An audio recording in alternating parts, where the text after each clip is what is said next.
கர்த்தருடைய பரிசுத்த நாமத்துக்கு மகிமை உண்டாவதாக. Glory be unto the holy name of the Lord. வெளிப்படுத்தல் 4ஆம் அதிகாரம் முதலாம் வசனத்தை நாம் வாசிக்கலாம். Revelation chapter 4 verse 1.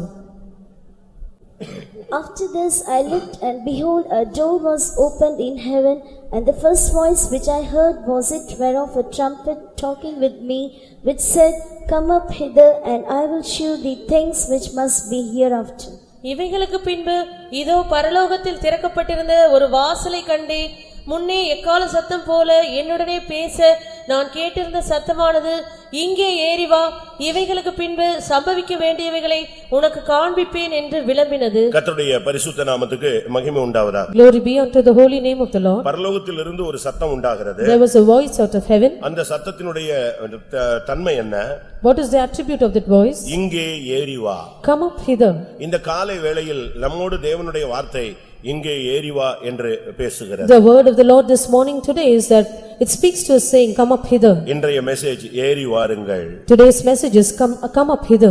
ஏறி வரும்பொழுதுதான் நம்முடைய வாழ்க்கையில நாம் முன்னேறுகிறோம் என்று அர்த்தம். When we ascend up, it means we are progressing in our life. அந்த பரலோகத்திலிருந்து திறந்த வாசல்ல இருந்து ஒரு சத்தம் கேட்டது. Out of the door which was opened in heaven there was a voice that was இங்கே heard. ஏறி வா.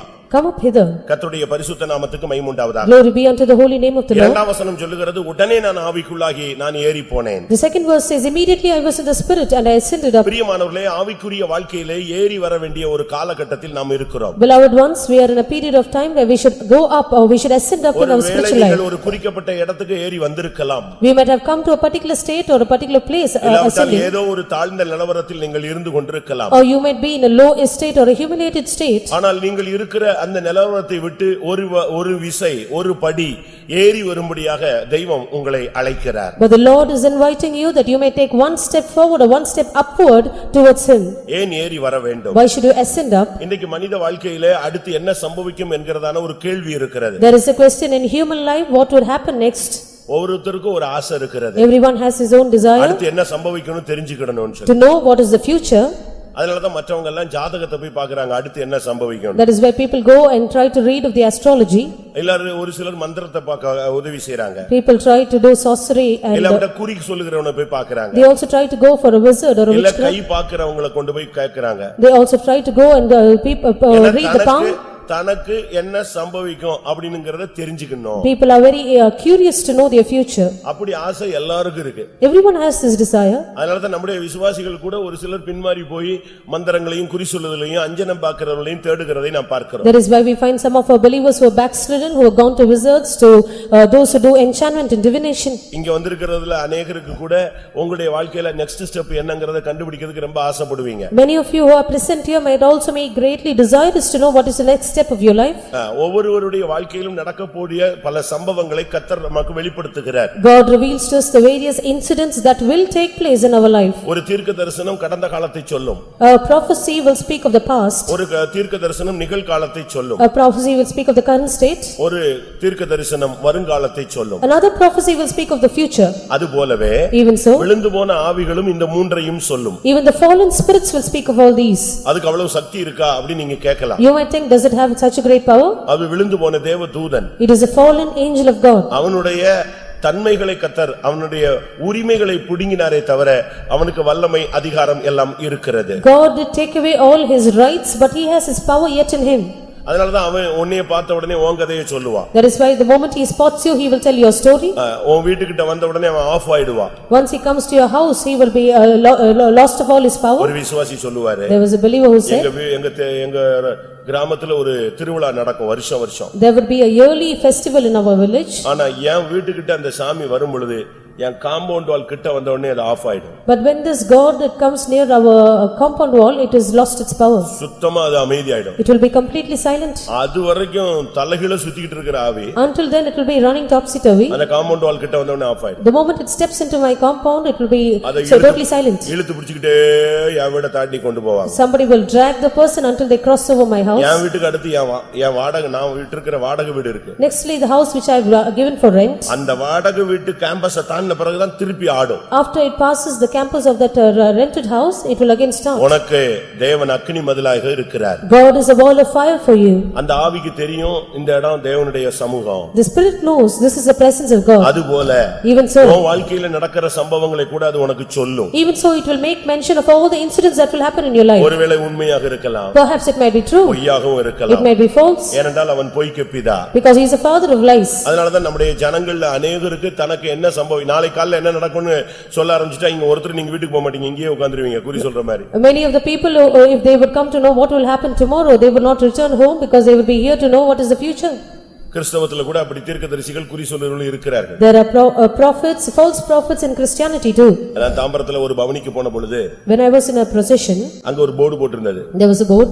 என்னன்னு வாசிச்சு பார்த்தேன். I tried to read it. இயேசுவின் நாமத்தில் இங்கே குறி சொல்லப்படும்.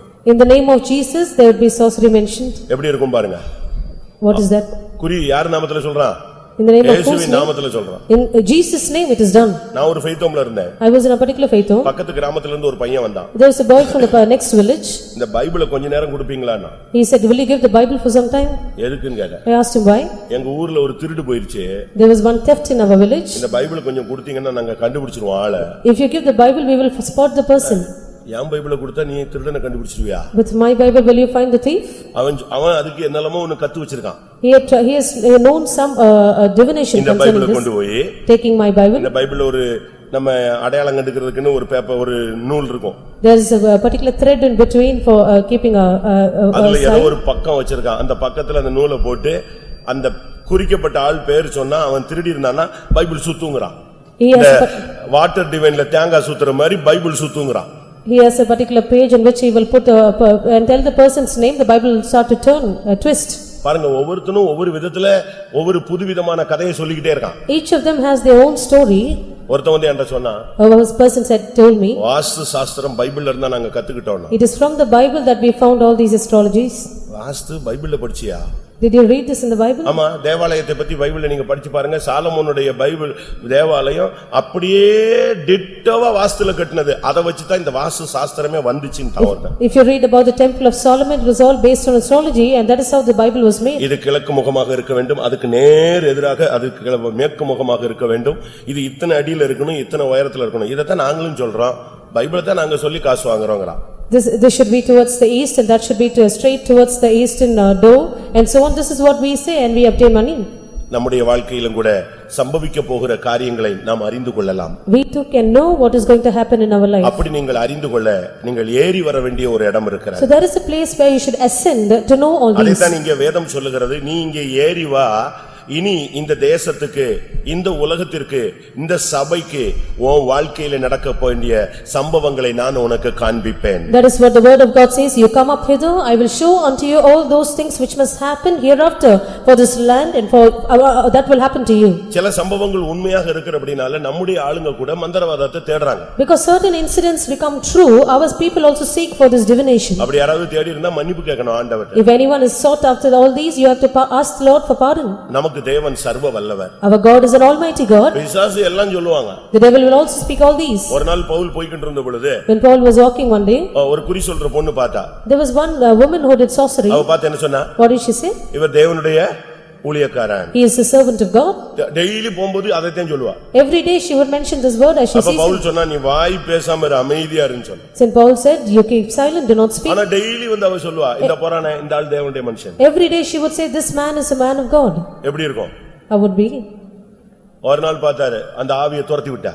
One day he drove out the spirit. அந்த ஆவி அவளை விட்டு வெளியே போய் விட்டா. The spirit left her. நீங்க யோசிச்சு பாருங்க. You can imagine. நமக்குள்ள ஒரு பெரிய சக்தி இருக்கு. We have a great force within but us. அந்த சக்தியை தெரியாம தான் நம்ம இன்னொரு சக்தியை தேடுறோம். But without knowing that force, we seek for another power. உலகத்தில் இருக்கிறவரிலும் உனக்குள் இருக்கிறவர் பெரியவர். He that is in you is greater than he that is in the world. நமக்குள்ள இருக்கிற சக்தி ஒரு தெய்வீக சக்தி. Our force within us is a divine force. Pastor Aruldas அவர்கள் இந்த சத்தியத்துக்குள் வர்றதுக்கு முன்பாக Before Pastor Aruldas came into this truth, ஒரு நாள் வீட்ல உட்கார்ந்திருந்தாரு. he was at home. பக்கத்து ஒரு 4 வீடு தள்ளி ஒரு ஆளுக்கு பிசாசு பிடிச்சிச்சு. A person who was 4 houses away from his house was அந்த possessed. ஆவி பயங்கரமா ஆடுது. The spirit was dragging him. அப்ப அவங்க என்ன செய்வாங்க? அந்நிய தெய்வத்துல உனக்கு என்ன செஞ்சா நீ போவ? உனக்கு என்ன பரிகாரம் செய்யணும்னு கேட்பாங்க. They would ask the strange gods what is the remedy for the devil to leave him. அப்ப எல்லாரும் போய் கேட்டாங்க என்ன செய்யணும், என்ன செஞ்சா நீ இந்த ஆளை விடுவே. So everyone asked the devil what should be done in order to leave the person. இங்க லோக்கல்ல உள்ள ஆவி சொல்லும் எனக்கு கோழியை கொண்டு வான்னு சொல்லும். The local spirit will say bring a hen for இல்ல me ரத்தத்தை சிந்த வைன்னு சொல்லும். or shed blood. ஆனா அந்த ஆவி என்ன சொல்லுச்சு? But what did that spirit say? அருள்தாச கூட்டு வா, You bring Aruldas, அவன் என்னை துரத்தட்டும்னு சொல்லிச்சு. let him drive me away. உடனே எல்லாருக்கும் ஆச்சரியமா இருந்தது. Everyone were amazed. எல்லாரும் ஓடி போய் அவரை கூட்டாங்க. They all ran to him and brought him back. அவர் அப்ப வாலிபர். He was a young man. அவருக்கு gift இருக்குன்னே தெரியாது. He didn't know that he had this gift. எல்லாரும் சொன்னாங்க உன்னை போய் பிசாசு உன் பேரை சொல்லுது நீ வா துரத்தி விடு வான்னு சொல்லி கூப்பிட்டாங்க. Everyone- நான் வரவே மாட்டேன்ட்டார். நான் என்னைய போய் பிசாசு சொல்லிச்சா நான் வர மாட்டேன்ட்டார். Everyone said the devil is mentioning your name, you better come and drive out the spirit, but he denied to go there. இப்போ எல்லாரும் சொன்னாங்க இல்லப்பா உன் பேரை தான் சொல்லிச்சு. Now everyone said the devil mentioned your name. அவங்களுக்கு அந்த பிசாசு ஓடினா போதும்னு இவரை கையை காலை பிடிச்சு இழுத்து கொண்டே போயிட்டாங்க. They dragged him there to that house, just wanting the spirit to leave the இவர் person. வரவே மாட்டேன்னு சொல்லி அவர் இழுத்து கொண்டு போய் அங்க விட்டாங்க. He denied to go, but he was dragged to the house. இவர் கிட்ட நெருங்க அது பயங்கரமா கத்துது வந்துட்டான். The moment he got near to that house, it started shouting more. இப்போ கரெக்ட்டா கிட்ட போயாச்சு. Now he went to the house. அப்ப எல்லாரும் சொல்றாங்க ஏய் உன்னை பார்த்தா இந்த அலறுது துரத்துப்பா தம்பி சீக்கிரம் துரத்துனா. So everyone said that the devil is howling looking at you, you drive it out. எப்படி துரத்துறது இவருக்கு என்ன தெரியும்? He did not know how to drive it out. CSL இந்த மெத்தடே தெரியாது. He did not know the method in CSI. சொன்னாரு துரத்த சொல்றீங்க எனக்கு துரத்த தெரியாதே. I don't know how to drive it out. அது கத்திட்டு இருக்கு. It was shouting. அப்ப இவர் துரத்த தெரியலன்னு சொன்ன உடனே The moment he said I do not know அந்த to ஆவி drive it, சொன்னது the spirit said, இயேசுவின் நாமத்திலே போன்னு சொல்லு நான் போயிடுறேன். you tell get out in the name of Jesus, I will go. நீங்க பாஸ் அருள்தாசுடைய சாட்சியை கேட்டா அழகா இருக்கும். If you read- பிசாசை துரத்துறதுக்கு சொல்லி கொடுத்தது யாரு?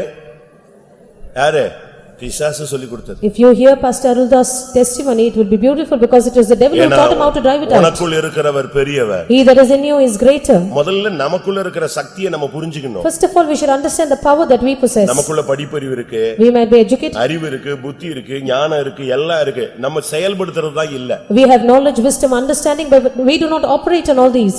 மூளையை குறிச்சு படிச்சு பாத்தீங்கன்னா If you read about the brain, நம்ம எவ்வளவுதான் யூஸ் பண்றோம்? how much do we use it? அதுல 0.5 கூட நம்ம என்ன செய்யறது இல்ல, யூஸ் பண்றது இல்ல. We do not use even 0.5 of the brain. 95 எல்லாம் இவன் யூஸ் பண்ணிட்டான்னா இவன் இங்க வர மாட்டான். The remaining 95% is not used, then he will not be here. எல்லாம் நாசால தான் உட்கார்ந்திருப்பான். He will be elsewhere. NASA He will be NASA. யோசிச்சு பாருங்க, நம்ம கொஞ்சோண்டு யூஸ் பண்ணிட்டு அதுலயும் கூட யூஸ் பண்ணாம அதனாலதான் என் பிள்ளை படிக்க மாட்டேங்கிறான், என் பிள்ளை கீழ்படிய மாட்டேங்கிறான், என் பிள்ளைக்கு அறிவு இல்ல, ஞாபகமே இல்ல. படிச்சதானே கொஞ்சம் மூளை யூஸ் பண்ணணும். உனக்குள்ள இருக்கிற சக்தி தேவன் கொடுத்த சக்தி இருக்கு. You keep on saying my child is not learning, he does not have wisdom, he does not have knowledge, but only if you learn, you know that you should know the power that வேதம் you possess. சொல்லுகிறது உன் வாழ்வில் சம்பவிக்க போகிறது நீ அறிய வேண்டுமானால் ஏறி வா.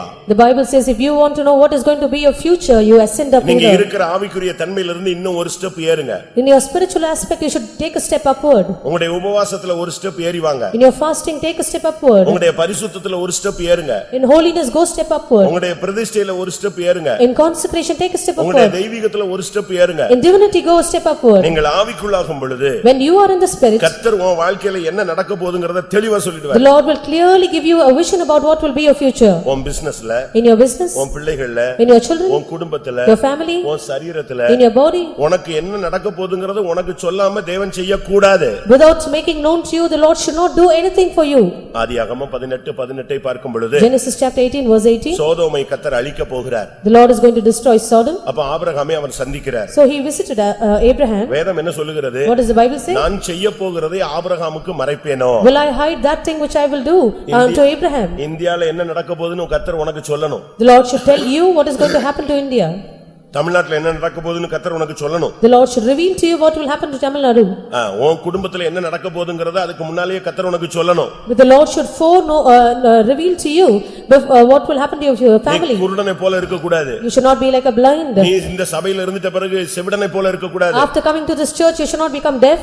உனக்கு யுத்தம் வருதுன்னா கர்த்தர் உனக்கு சொல்லுவாரு. Before your battle, the Lord will make it known to உனக்கு you. வியாதி வருதுன்னா கர்த்தர் உனக்கு சொல்லுவாரு. If you're going to fall sick, the Lord will reveal to you. உனக்கு சில காரியங்கள் சக்சஸ் ஆக போகுதுன்னா கர்த்தர் உனக்கு சொல்லுவாரு. If there is going to be certain success in your life, the Lord will reveal to you. சொல்லுவாருன்னு விசுவாசிக்கிறவங்க கையில ஒலித்து ஒரு அல்லேலூயா சொல்லுங்க. All those who believe say hallelujah. ஒரு சகோதரி தான் பிள்ளையை படிக்க வைக்கிறதுக்கு ராசிபுரம் போனாங்க. There was one sister who went to Rasipuram to educate a child.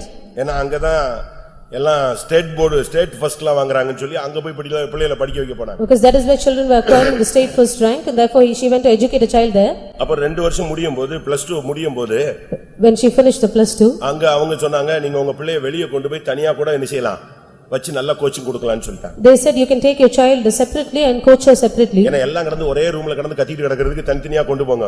Take her separately because they are all in one room. அப்ப இவங்க தாம் பிள்ளைக்கு ஒரு ரூம் எடுக்கறாங்க. So she took a room, rented a room for the child. புருஷன் போய் ஒரு room பார்த்துட்டு வந்துட்டாரு. The husband went and saw for a room. அப்ப இவங்க அடுத்த நாள் போறாங்க. The very next day they went.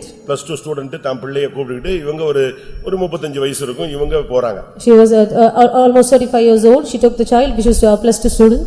ஒரு மாடியில ஒரு ரூம் கிடைச்சிருக்கு, attached bathroom. It was an upstairs house with one room and a attached bathroom.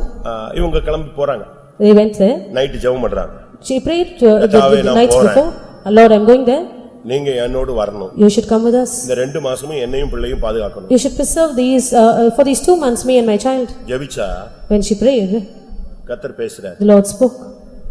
அந்த வீட்ல ஒரு வெப் கேமரா இருக்கு, கவனமா இருன்னு சொல்றார். There is a webcam in that house, be careful. எப்படி இருக்கும்?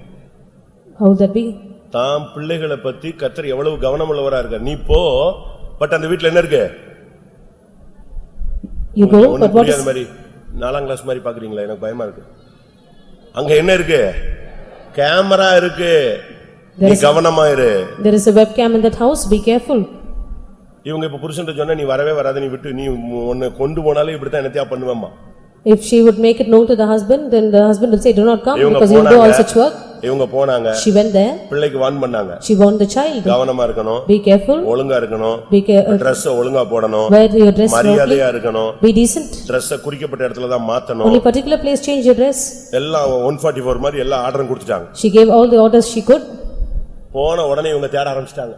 The very moment she went there, she started to seek. ஏன்னா ஒரே room bathroom. Just one room and the bathroom. இந்த ஒரே ரூம்ல தான் ஒரு ஸ்லாப், அதான் kitchen. There's just one slab and that is the kitchen there. இவங்க பாத்ரூம் ஃபுல்லா தேடி போச்சாச்சு. She sought for that throughout the bathroom. கிடைக்கல. She could not find it. வீடு முழுசும் தேடிட்டாங்க. She looked at it throughout the house. என்னெல்லாம் ஒட்டி இருக்கோ அவ்வளத்தையும் புடிங்கிட்டாங்க. Everything that was stuck, she plucked it out. ஆனா கிடைக்கல. She could not find it. சாயங்காலம் ஊழியக்காரங்க வந்து ஜெபிக்க வந்தாங்க. Very evening, the servants of God came to pray. ஊழியக்காரங்க வந்தாங்கன உடனே கதவை இவங்க சாத்தினாங்க. So when the servants of God came there, she closed the door. அப்பந்தான் கதவை நம்ம அடைக்கிறதுக்கு ஒரு மேக்னெட் மாதிரி வச்சு என்ன செய்வோம், அடைப்போம். போன உடனே கதவு போய் நெஞ்சிக்கும் ஒட்டிக்கும். So there was something like a latchet for the door which would go and close the But door. இந்த சிஸ்டர்ஸ் உடைய முக்காடு போடுற முந்தான போய் ஒண்ணுல மாட்டிச்சு. So the sari of the sisters got caught there. கடைசில பார்த்தா அது என்ன கிடையாது, டோருடைய மேக்னெட் கிடையாது, அதுதான் camera. It was not the magnet of the door, but that was the camera. அதனுடைய கனெக்ஷன் அப்படி அழகா இதுக்குள்ள போகுது. கீழ அவன் ரூமுக்கு கம்ப்யூட்டருக்கு போகுது, ஓனருடைய ரூமுக்கு போகுது. So through that the connection of the camera goes to the owner's house. கர்த்தர் ரொம்ப தெளிவா பேசுவார். Very beautifully the Lord நீ spoke to him. போறதுக்கு முன்னால உன் சரித்திரத்துக்கு அழகா தேவன் எல்லா காரியங்களையும் கண்டு வைத்திருப்பார். So before you go there, the Lord knows your history, he knows your future. நான் உனக்கு சம்பவிக்க போகிறவளை உனக்கு காண்பிக்க போகிறேன். I am going to show you what shall happen to you இதுவரை உன் hereafter. வாழ்க்கையில நீ ஒரு குருடாக செவிடாக ஆவிக்குரிய வாழ்க்கையில ஒன்னும் தெரியாம போய் கொண்டிருந்த பயணப்பட்டு கொண்டிருந்த அருமையான தேவனுடைய பிள்ளையே, இன்றைக்கு நீ ஏறி வா. இனி உன் வாழ்க்கையில் சம்பவிக்க போகிறவளை நான் உனக்கு காண்பிப்பேன். Beloved child of God who is ignorant, not knowing what will happen in your life and heading forward, today come up hither. I will show you what shall happen to you hereafter. உனக்கு சொல்லாம உன் குடும்பத்துல ஒன்னு நடந்துருச்சுன்னா நீ குருடா போயிட்டேன்னு அர்த்தம். If anything has happened in your family without your knowledge, then you are blind. Amos 3ஆம் அதிகாரம் 7ஆம் வசனத்தை பார்க்கும் பொழுது, The book of Amos chapter 3 verse 7. Amos 3:7. கர்த்தராகிய ஆண்டவர் தீர்க்கதரிசிகளாகிய தம்முடைய ஊழியக்காரருக்கு தமது ரகசியத்தை வெளிப்படுத்தாமல் ஒரு காரியத்தையும் செய்யார்.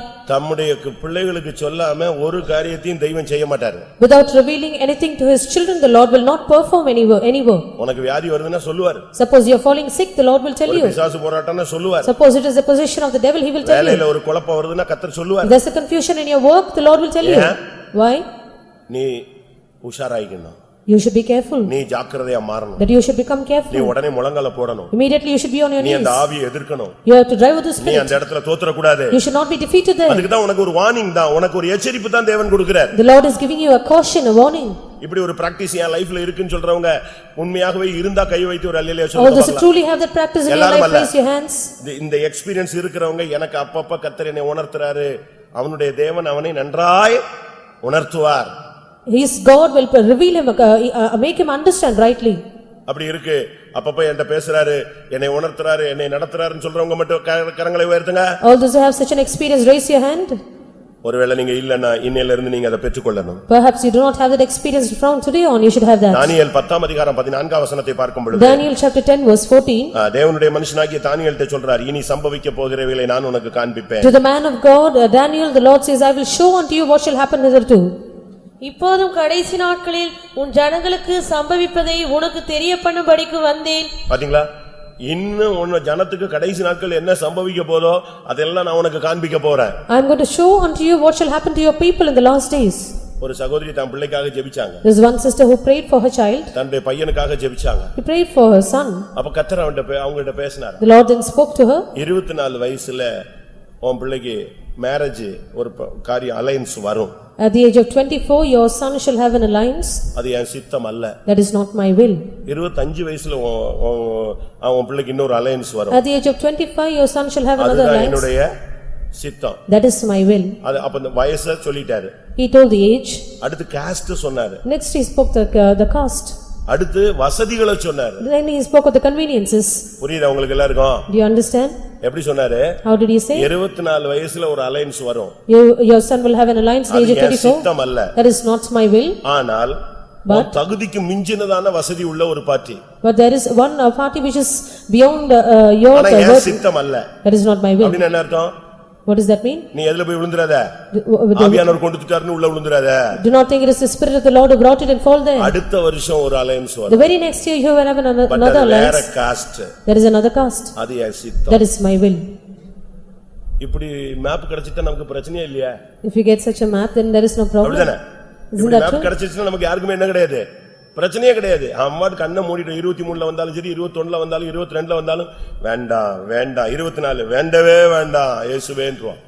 If it is 23 or 22 or 21, we will face any alliance, we will say no, and in 24 we will certainly deny it. ஆண்டவர் தாம் பிள்ளைகளை குறித்து பெரிய கவனம் உள்ளவரா இருக்கிறாரு. God is very careful about his children. நீங்க நினைக்கிறீங்க ஆண்டவர் பரிசுத்தத்துல மட்டும் தான் ரொம்ப கவனமா இருப்பாரு, தப்பு பண்ணா தூக்கி போட்டுருவாரு, நல்லா இருந்தா உன்னை கொண்டு போய்டுவாருன்னு நினைக்க கூடாது. You should not think that God is very careful about holiness. If you have any faults, then the Lord will cast you away. If not, he will take you there. அப்ப இவங்க சொன்னாங்களா, Then she said, ஆண்டவரே நான் என் பிள்ளையை ஊழியத்துக்குன்னு வளர்த்துக்கிட்டு இருக்கேன், நீங்க என்ன அலையன்ஸ் கதையை பேசுறீங்களே? Then she said, Lord, I am bringing up my child for the ministry, but you are speaking about an alliance. எப்படி அவங்க அடுத்த क्वेश्चन கேக்குறாங்க, டக்குன்னு குறுக்க வைக்கறாங்க, The கவுண்டர் உடனே கொடுக்கறாங்க. The very next question she posed. என்ன கேக்குறாங்க? What was the question? நான் ஊழியத்துக்குன்னு வளர்த்த, நீங்க என்ன புதுசா கல்யாணத்தை பத்தி பேசுறீங்க? I brought him up for the ministry, but you speak about a marriage. உடனே அடுத்த பதில், The Lord answered, என்னுடைய திட்டத்தில் அது இல்லை. that is not in my plan. எவ்வளவு கிளியரா கர்த்தர் பேசுறாரு. Very clearly the Lord spoke. அப்ப பையனாவது ஊழியத்துக்கு போவானா? So will the boy go to the ministry?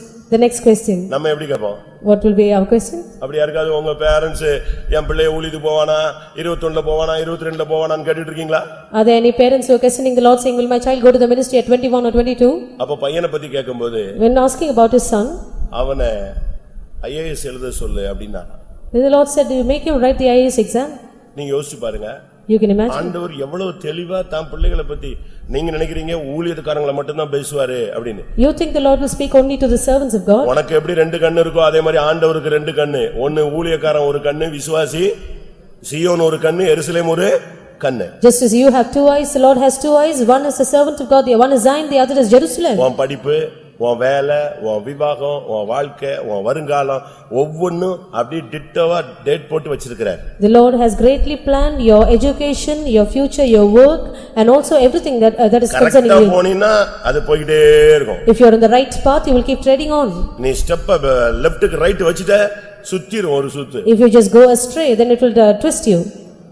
கர்த்தர் சொல்றார், இனி சம்பவிக்க போகிறவளை நான் உனக்கு காண்பிப்பேன். The Lord says, I will show you what shall happen hereafter. இதுவரைக்கும் அப்படி ஒரு தரிசன வெளிப்பாடு இல்லன்னா இன்னையில இருந்து கேளுங்க, கர்த்தாவே நான் ஏறி வரேன், இனி எனக்கு சம்பவிக்க போகிறதை காணக்கூடிய கண்கள் எனக்கு தார். If you lack such a vision up till now, then tell the Lord, Lord, I will come up hither. Show me things which will happen to me. இனி சம்பவிக்க போகிறவளை நீ சொல்லும் பொழுது அதை கேட்க என் காதுகளை திறக்கணும். Open my ears that I might hear what will happen to me hereafter. உம்முடைய சித்தத்தை விளங்கிக் கொள்ள என் இருதயத்தை கொஞ்சம் திறங்க. Open my heart that I might understand your will. ஒரு நாள் பிசாசு கூட இது கரெக்டா சொல்லுவான். Even the devil will tell it rightly. பயங்கர ஷார்ப்பா பேசுவான் பிசாசு. He will speak very correctly and sharply. Pastor Aruldas சேலத்துல இருக்கும்போது When Pastor Aruldas was in Salem, குடுகுடுப்பக்காரன் வந்தானா. there was one man, இந்த குடுகுடுப்பான் தெரியுமா? நல்ல காலம் a பிறக்குதுன்னு soothsayer. பாத்திருக்கீங்களா? நீங்க தான் எழும்பி உட்கார்ந்து கேட்டுட்டு தானே இருக்கீங்க. You're all awake. நம்ம வீட்டை வந்த உடனே என்ன சொல்றான் இயேசுவே சோத்திரம் சோத்திரம் சோத்திரம் சொல்லிட்டு யார் சொல்றது கேக்குறா? சுடுகாட்டுல இருந்து வந்தவன்ட்ட கேட்டுட்டு இருக்கான் நம்மால். You keep praising God to hear what the soothsayer is telling about you. அவன் நல்ல காலம்னு சொல்லிட்டான்னா இவன் ஜமானமா போய் தூங்குவான். அவன் இந்த வீட்ல ஏதோ பிரச்சனைன்னு சொல்லிட்டான்னா அதோட இவன் தூங்கவே மாட்டான். If he says good days ahead, then he will go in peace at sleep, be in peace. But after which, if he says it is not good times, then he will not be at peace. இவர் பாத்துக்கிட்டே இருந்தார். ஃபெய்த்தோமுக்கு என்ன சொல்ல போறான் பாத்துக்கலாம். So he was watching what he is going to tell about the faith home. ஃபெய்த்தோம் இல்லையாது. It is the faith அப்ப home. ஃபெய்த்தோம் கிட்ட வரும்போது இவன் நல்ல காலம் பிறக்குதா என்ன கதை சொல்றான்னு சொல்லிட்டு இவர் லைட் எல்லாம் ஆஃப் பண்ணிட்டு உள்ள உட்கார்ந்து கேட்டுட்டே இருக்காரு. அவன் கிராஸ் பண்றான். He switched out the lights and he was waiting to hear what the soothsayer was telling about the faith home. ஒருவேளை ஃபெய்த்தோம்னா இந்த ஆவிக்கு தெரிஞ்சு அமைதியா போகுதா என்ன பண்ணுது பாக்கலாம். So whether the spirit knows it is the faith home and going silently or what it is going to do. ஆனா ஃபெய்த்தோமுக்கு அவன் சொல்ல ஆரம்பிச்சிட்டான். But even to the faith home he spoke some words. இவர் என்னன்னு ரொம்ப கீனா கேட்டாரு. He was very keenly listening to it. அவன் அந்த ஆவியிலையும் பேசிக்கிட்டே வரும்போது இந்த வீட்ல இருக்கிற ஐயாவுக்கு சென்னைக்கு மாற்றம் வருது அப்படின்னு சொல்லிட்டு போயிட்டான். When he spoke in that spirit, he said the brother in this house is going to be transferred to Chennai. இவருக்கு ஒண்ணுமே ஓடல. என்னடா இது, நான் உட்கார்ந்து இருக்கிறேன் என்னைய பத்தி இவன் சொல்லிட்டு போயிட்டானே. When he did not understand what is going to happen because he spoke about him. காலையில பார்த்தா போஸ்ட் வருது transfer to Chennai. The very next morning he received the post saying transfer to Chennai. என்னடா இது பிசாசு இவ்வளவு கரெக்ட்டா வர்றானே. Is the devil so rightly speaking? பிசாசு வந்து ரொம்ப கரெக்ட்டா சொல்வான். The devil will also speak rightly. அவனை நீ நம்பற வரைக்கும் கரெக்ட்டா சொல்லிட்டே வருவான். Until you trust in him, he will speak நீ the அவனை right ஃபுல்லா words. நம்பிட்டேன பிறகுதான் அவன் உன்னை தான் பாக்கெட்ல எடுப்பான். If you completely trust in him, then he will pull you to his side. அதுபோல நம்ம ஆளுங்களுக்கு ரொம்ப பேருக்கு ஆசை இருக்கு. Many of our people have this desire. இப்ப பரீட்சை எழுதின பிள்ளைகளுக்கு எல்லாம் பாஸ் ஆயிடுவோமான்னு ஒரு கேள்வி. யாராவது பாஸ் ஆயிடுவேன்னு தீர்க்கதரிசனம் சொல்லுவானான்னு பார்க்கறான். Those children who have taken up the exams will have a great question, will they pass the exam, and wait for someone to tell that. அப்படிதானே? Isn't that true? எல்லாருக்கும் இப்படி ஒரு ஆசை இருந்துகிட்டே இருக்கு. Everyone has this desire. ஆனா Bible சொல்லுகிறது நீ எங்கே ஏறி வா, நான் உனக்கு சம்பவிக்கிறவைகளை நான் உனக்கு காண்பிக்க போகிறேன். The Bible says you come up hither, I will show unto you what shall happen hereafter. தேவன் உனக்கு எல்லாவற்றையும் சொல்லுவார். God will make known to you everything. வெளிப்படுத்தல் 21:9 பார்க்கும் பொழுது நீ ஏறி வா, நான் மணவாட்டியை உனக்கு காண்பிக்கிறேன். Revelation 21:9 he says come up hither, I will show you the bride. இங்கே வா, You come up. நீ இங்கே வா, நான் உனக்கு மணவாட்டியை காண்பிக்க போகிறேன். You come hither, I will show you the bride. அவர் என்னை பெரிய பர்வதத்துக்கு என்னை கொண்டு போனார். He took me to a great mountain. புதிய எருசலேமாகிய மணவாட்டி இறங்கி வருகிறதை நான் கண்டேன். I saw the bride adorned for her husband நீ coming down ஏறி out of வந்தால் heaven. நீ மணவாட்டியை காண்பாய். You shall come up hither, you shall see the நீ ஏறி bride. வந்தால் சீயோனை காண்பாய். If you shall come up hither, you shall நீ see ஏறி Zion. வந்தால் எருசலேமை காண்பாய். If you shall go up hither, you shall see நீ உன் Jerusalem. வாழ்வில் நடக்க போகிற अनेक அனுபவங்களை கர்த்தர் உனக்கு சொல்லப் போகிறார். The Lord is going to foretell so many experiences that you are going to have in your life. கரெக்ட்டா சொல்லுவாரு. Properly, rightly the Lord will tell you. Correct time போட்டு பேசுவாரு. With the correct time he will speak to you. தேவன் தெளிவா பேசுவாரு. The Lord will clearly speak to you. நான் சென்னையில இருந்தேன். While I was at Chennai, ஒரு நாள் ஆண்டவர் பேசினாரு. one day the Lord spoke to me ஒரு சொப்பனம். in a dream. Chief pastor சொல்றாரு ட்ரான்ஸ்ஃபர்னு. The chief pastor says you are இடம் transferred. சொல்லல. No place, the place was not mentioned. போயிட்டாரு. He said, டைம் போன்னு சொல்றாரு. he said go. டைம் போயிடுச்சு. The time was past. என்னடா இது என்னைக்கு போணும்னு சொல்லாம விட்டாரே அப்படின்னு. I was waiting that he did not tell when I have to go. 23 இல்லனா 24. 23rd or 24. எப்படி? 23 இல்லனா 24. The dates were mentioned as 23 or 24. இது எனக்கு அக்டோபர்ல சொன்னது. நானே ஆகஸ்ட்ல தான் சென்னைக்குள்ளே நுழைஞ்சேன். I entered Chennai in the month of August, but in October the Lord said this. வந்து 2 மாசத்துல சீட் முடிஞ்சு போச்சுன்னு அப்பவே எனக்கு கன்ஃபார்ம் ஆயிடுச்சு. Within 2 months I understood I am going to be transferred. November 23 பார்த்தேன், ஒண்ணும் வரல. November 23rd I waited, nothing happened. December 23 தேடினேன், கிடைக்கவே இல்ல. December 23rd I waited, nothing happened. ஜனவரி 23 தேடினேன், கிடைக்கவே இல்ல. January 23rd I waited, okay, nothing happened. இனிமேல் நம்ம மெட்ராஸ் கன்வென்ஷன் முடிச்சு பாத்துக்கலாம், அடுத்த 23 ன்னு நினைச்சேன். So I thought after Madras convention I will have the next wait for the next 23rd. பிப்ரவரி 23 நான் இங்க வந்துட்டேன். February 23rd I was here. அப்பதான் யோசிச்சேன், ஓஹோ 23 வேலூர், அது கன்ஃபார்ம். ஏற்கனவே டிக்கெட் கன்ஃபார்ம் ஆகி தான் நிக்குது. டேட் தான் கன்ஃபார்ம் ஆகாம, இது ஊர் தான் கன்ஃபார்ம் ஆகாம இருந்திருக்கு, மாசம். So the place was confirmed and the date was confirmed. பேசுவாரு. He will speak. அவரை பேச சொல்லு. Ask him to speak. உன் லைஃப்ல உள்ள கதையை சொல்ல சொல்லு. Tell him to tell your future, ஆனா நீ ஏறி வரணும். but you should come up hither.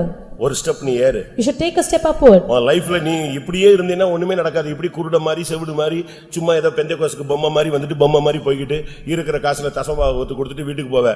பரலோகம் போக மாட்டே. If you remain as you are, as a blind, as a deaf person, as a doll, and give tithes as what you receive, then return home, then you nothing will இந்த happen to சபையில you. என்ன நடக்க போகுதுன்னு உனக்கு சொல்லணும் தெய்வன். The Lord should tell you what is going to happen to the church. உன் லைஃப்ல என்ன நடக்க போகுதுன்னு தெய்வம் உனக்கு சொல்லணும். The Lord should foretell your future.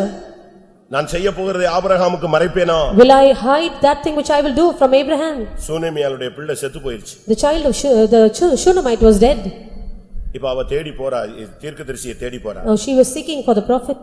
ஓடி போய் தீர்க்கதரிசியை காலை பிடிச்சிட்டா. She fell at the feet of the prophet. அப்ப அவன் சொல்றான், வேலைக்காரன் சொல்றான், ஏய் காலை விடு, பாஸ்டர் காலெல்லாம் பிடிக்க கூடாது. The servant said, do not catch hold of the pastor's feet, leave him. அப்போ எலிசா சொன்னா, Then Elisha said, விடு. let her go. ஏதோ கர்த்தர் ஒன்றை எனக்கு மறைச்சிட்டார். Something the Lord has hidden from me. எல்லாத்தையும் எனக்கு சொல்லிக்கிட்டே தான் வந்தாரு, பட் இந்த விஷயத்துல ஏதோ மறைச்சிட்டாரு. Everything the Lord showed me, but this matter the Lord hid from me. அவன் தெளிவா சொல்றான். He clearly says, அப்போ சில காரியங்களை மறைக்கிறார். so certain things the Lord hides. Why? அற்புதங்கள் நடக்க For போகுது. miracles to happen. உனக்கு தேவன் ஒரு காரியத்தை சொல்லாம மறைச்சிட்டு மத்த காரியத்தை எல்லாம் சொல்லிக்கிட்டே வந்து முக்கியமான பாயிண்ட உன்கிட்ட பேசாம விட்டுட்டாருன்னா நீ விசுவாசிப்பாயாக, நீ ஏறி வா, உனக்கு ஒரு அற்புதம் நடக்கும். If the Lord has revealed some point from you and he has shown you or revealed to you all the other things, you just believe and come up hither, there will be a miracle in your life. தேவன் உனக்கு ஒரு காரியத்தை சொல்லணும்னா நிச்சயமா சொல்லுவாரு. மறைச்சிட்டாருன்னா நீ பயப்படாத, துக்கப்படாத, ஐயோ கைவிட்டாருன்னு நினைக்காத, ஒரு அற்புதம் நடக்க போகிறது. If the Lord will reveal certain things to you, he will do it. But if he has hidden certain things from you, do not be sorrowful, do not shout, he has forsaken me. Surely there is going to be a miracle. எத்தனை பேர் அப்படி விசுவாசிக்கிறீங்க? How many of you believe this? தேவன் மறைத்தது நன்மைக்கே, அது ஒரு அற்புதத்துக்கு என்று விசுவாசிகள் கரங்களை உயர்த்துங்கள். All those who believe it was for good, the Lord has done this, it is a miracle that will happen. Raise your hands. அல்லேலூயா. தேவனுடைய பிள்ளைகள் ஏறி வர வேண்டிய காலம் வந்து விட்டது. The period of time when the children of God should ascend has come. இனி உலகத்தில் என்னென்னவோ சம்பவிக்க போகிறது. There are so many things that are going to happen in the world. இன்னும் தேசத்துல என்னவோ சம்பவிக்க வேண்டியது There இருக்கிறது. are so many things which will happen in the land. கர்த்தர் அதை தெளிவா பேசுவார். The Lord will clearly speak it. ஒரு கிளிப்பிங்ஸ் பார்த்தேன். I happened to see certain clippings. அதுல ஒரு இண்டிபெண்டன்ட் பிரீச்சர் பேசுறார். There was an independent preacher who was speaking. தமிழகத்தின் அரசியல்வாதிகள் சிறை கம்பிகளுக்குள் செல்லுவார்கள் அப்படிங்கறான். All the government officials of Tamil Nadu will enter into the prison. போனாங்களா இல்லையா? போனாங்களா இல்லையா? Didn't they go? போவாங்க. They will go. தெருக்களில் ஓடுவார்கள், அலைவார்கள், கத்துவார்கள். நடந்துச்சா? They will run in the streets, they will go and wander and shout in the streets. Didn't it happen? நான் என்ன சொல்றேன், யாரோ சொல்றத கேக்குற ஆளா நீ இருக்க கூடாது, நீயே அதை தெரிந்து கொண்டு சொல்லக்கூடிய ஆளா மாறணும். What I say is that you should not just be a hearer of someone who is speaking, but you should be the one who speaks certain all these things. எனக்கு சபைக்குள்ள யூதா, ரூபன், ஆசேர், நப்தலி இவங்கெல்லாம் தேவையில்லை, எனக்கு சபைக்குள்ள யோசேப்பு தேவை. I do not want Reuben, Judah, Naphtali and Asher in the church. I want Joseph's in the church. நான் திரும்பவும் சொல்லுகிறேன். I repeat. சபைக்குள்ள ரூபன் தேவையில்லை, சபைக்குள்ள ஆசேர், நப்தலி, தானு இவெல்லாம் தேவையில்லை. I do not want சபைக்குள்ள தேவை யோசேப்புகள் தேவை. I do not want Reuben or Dan or Naphtali and Asher in the church. I only want Joseph's in the church. தேவனுடைய ரகசியங்களை அறியக்கூடிய வாலிபர்கள் தேவை. I want young men who will know the secrets of God. சிங்காசனத்துக்கு போகக்கூடிய யோசேப்புகள் தேவை. There should be Josephs who will enter the throne. அப்படியானால் நீங்கள் ஏறி வர வேண்டிய நேரம் வந்து If விட்டது. that is so, this is the time you should come up hither. இந்த ஏறி வருதல் என்றால் என்ன? What does it mean by coming up hither? Mark 6ஆம் அதிகாரம் 46ஆம் வசனம். Mark's Gospel chapter 6 verse 46. Mark 6:46. அவர் ஜனங்களை அனுப்பிவிட்ட பின்பு ஜெபம் பண்ணும்படி ஒரு மலையின் மேல் ஏறினார். ஏறினார். எதற்காக ஏறினார் அவர்? Why did he went up a mountain? ஜெப வாழ்க்கைக்காக. For his life of prayer. பிரியமானவர்களே, நம்முடைய ஜெபம் போதாது. Beloved ones, our prayer is not sufficient. ஒருவேளை நீங்க காமன் நேரம் ஜெபிக்கிறது ஒரு பெரிய திருப்தியாக இருக்கலாம். Perhaps you might be greatly satisfied with 15 minutes of இல்ல prayer. ஒரு மணி நேரம் ஜெபிக்கிறது உங்களுடைய ஆத்துமாவுல பரம திருப்தியாக இருக்கலாம். But you might have a full satisfaction in your soul for praying 1 hour. இல்ல, நாம் இன்னும் அதிகமாக ஜெபிக்க வேண்டியது. That is not sufficient. We have to pray even more. தேவனுக்கும் உனக்கும் அந்த கனெக்ஷன் அப்படியே இருந்து கொண்டே இருக்கணும். You should have a continual connection between you and God. இயேசு தன்னுடைய சீஷர்களை அனுப்பிவிட்டு அவர் ஜெபம் பண்ணும்படியாக ஒரு மலையின் மேல் ஏறினார். Jesus sent his disciples apart and went to a mountain to pray. உங்களுடைய உபவாசத்தை அதிகமாக்குங்கள். You increase your fasting. உங்களுடைய முழங்காலை அதிக நேரமாக்குங்கள். You take more time in kneeling down. கைகளை உயர்த்துதலை அதிகமாக்குங்கள். You make more time in lifting up your hands. தேவனுடைய சமூகத்தில் விழுந்து கிடப்பதை அதிகமாக்குங்கள். Increase your time in falling in the presence of God. மணிக்கணக்காக விழித்திருந்து போராடுவதை நீங்கள் அதிகமாக்குங்கள். Increase your hours in falling in the presence of God, watching and praying. ராத்திரியிலே முதற் சாமத்தில் எழுந்திரு. Rise up in the first hour, watch of the night. மூர்ச்சித்து கிடக்கிற உன்னுடைய பிள்ளைகளுடைய பிராணனுக்காக உன் கைகளை ஏறெடு. Lift up your hands for the souls of your children. உன் கண்ணின் கருப்பு விழிகளை சும்மா இருக்க ஒட்டாதே. Do not allow the eyelids, your eyes to be silent. இரவும் பகலும் நீ அழு. You weep day and night. எரேமியா 9:1 அவன் என்ன சொல்றான்? In Jeremiah chapter 9 verse 1, what does he say? என் தலை தண்ணீரும் என் கண்கள் கண்ணீரின் ஊற்றுமானால் நலமாயிருக்கும். அப்பொழுது நான் இரவும் பகலும் கர்த்தருடைய சமூகத்திலே அழுவேன். Oh, that my head were waters and my eyes a fountain of tears, and I might weep day and night. ஏன் ஜெபத்துல ஏறி வரணும்? Why should we go up in prayer? ஜெபத்துல நீங்க ஏறி வந்தீங்கன்னா இதே சம்பவம் தான். மற்றவங்களுக்கு என்ன சம்பவிக்கிறதுங்கிறது உங்களுக்கு கண்டுபிடிக்க முடியும். If you will go up in prayer, you can know what will happen to the others too. அதை நீங்க விளங்கிக் கொள்ளணும். You should understand. நீங்க சர்ச்சில வரும் பொழுது When you come into the church, இங்க ஒரு சரியான தீர்க்கதரிசி இருந்தான்னா if there is a proper prophet, நீ எதுக்காக வந்தங்கறத சொல்லுவான். he will tell you why you are here. Salem சர்ச்சில In the at Salem, brother Sam அவர்கள் இருந்த பொழுது when brother Sam was there, ஒரு வாலிப பையன் there was a young man. இன்னொரு வாலிபனை கூட்டி வந்தான். He brought another young man. எதுக்கு கூட்டி வந்தான் தெரியுமா? You know why he brought him? இந்த சபையில உள்ள ஒரு வாலிப பொண்ணை பார்க்கிறதுக்காக. In order to look at a girl of the church. நான் திரும்பவும் சொல்றேன், புரிஞ்சுக்கங்க. I repeat. நம்ம சபையில உள்ள ஒரு வாலிப பொண்ணை தவறான தொடர்புக்காக நம்ம சபையில உள்ள ஒரு வாலிப பையன் வெளியே உள்ள ஒரு வாலிப பையனை கூட்டி வந்தான். One of the young boys of our church brought one of the young boys who were not a believer to look at one of the girls here, the young girls. அவன் வந்து இவன்ட்ட சொன்னான், உன் சர்ச்சில உள்ள பொண்ணை நான் பார்த்துக்கிட்டு இருக்கேன். He said, I want to look at that girl, I want to have a connection with that girl. சர்ச்சுக்கு வந்தா ஃப்ரீயா பார்க்கலாம்னா. You can come to the church and have be in connection with her. எப்படி இருக்கும் நீங்க யோசிச்சு பாருங்க search. You can just imagine the state of the church. அப்படி எவனாவது இங்க வந்தேன்னா செத்து போய்டுவ நீ. If any one of you were here like this, you will die. அன்னைக்கு என்ன நடந்துச்சு? What happened then? ஒரு தீர்க்க தரிசனம். There was a prophecy. அட்சாராடி தீர்க்க தரிசனம். There was a prophecy. இங்க உள்ள பெண்ணை பார்க்கும்படியாக இன்னொருத்தனை கூட்டி வந்தாயே, எழும்பு. You rise up, you brought another person in order to have a connection with the girl. You rise up. கூட்டிட்டு வந்தவனே எழும்பு, வந்தவனே எழும்பு, கூட்டிட்டு வந்த விசுவாசியும் எழும்புனாரு. The believer as well as the newcomer also should rise up. எப்படி தீர்க்க தரிசனம்? That was a prophecy. இப்ப நமக்கு அப்படிலாம் தெரியல. நான் உங்கள் மத்தியில வந்திருக்கிறேன்னு உடனே இவன் டம டம டமன்னு கை தட்டிடுவான். ஒருவேளை வந்துட்டாரு போல இருக்கு. அவர் தலைவர் வர்றாரு இப்பதான் உள்ளயா. அவர் நீ வர்றதுக்கு முன்னாலே இங்கதான் உட்கார்ந்து இருக்கிறார். Before you come here, he is here already. அப்படிதானே? Isn't that true? நீ வர்றதுக்கு முன்னாலேயே 8:55க்கு முன்னாலேயே ஆல்ரெடி அவர் இங்க waiting. Before you were here, he is already present. அப்படிதானே? Isn't that true? அந்த யாக்கோபின் கிணற்றுக்கு அந்த சமாரியா ஸ்திரீ வர்றதுக்கு முன்னாலே யாரு உட்கார்ந்திருக்கா? அவ தண்ணி மொள்றதுக்கு வர்றா, தாகத்தை தீர்க்கிறதுக்கு. ஆனா அதுக்கு முன்னாலே ஒருத்தர் தாகம் தீர்க்கிறவர் எங்க வெயிட்டிங்ல இருக்காரு? உட்கார்ந்திருக்கிறார். One who would quench the thirst was already waiting for the woman of Samaria who came to draw water from the well of Jacob's well. நீ 9:15க்கு தான் குளிக்கவே போவ.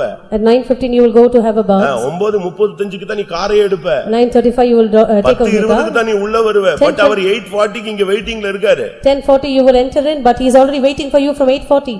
யோசித்து பாருங்க தேவனுடைய சமூகத்தை. Just imagine the presence of God. ரெண்டு பேரும் எழும்பல.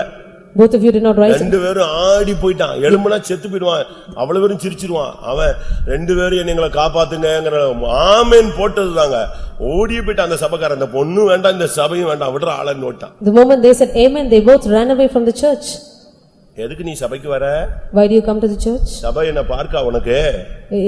Is the church a park for you? நல்ல கவனமா இருந்துக்கணும் தேவ சமூகத்துல வரும்போது. When you come to the presence of God, be careful. எந்த தவறான சிந்தையோட இங்க கால் வைக்க கூடாது. With any wrong notion, do not enter the church. இது கேட் வாக் பண்ற இடம் இல்ல, இது ஃபேஷன் ஷோவும் கிடையாது, இது இன்டர்வியூ வைக்கிற இடமும் கிடையாது. This is not a place of interview or a place for catwalk or fashion show.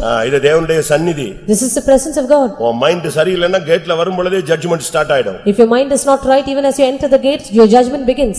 அது பிறகு நீ அடி வாங்கிட்டு தான் இங்க இருந்து வெளிய போணும். After which you will be chastised as you go out. நீ ஏறி வா. You come up. நீ ஏறி வந்தா என்ன நடந்தது? If you come up, what will happen? இயேசு மலையின் மேல ஏறி போனாரு. Jesus ascended the mountain.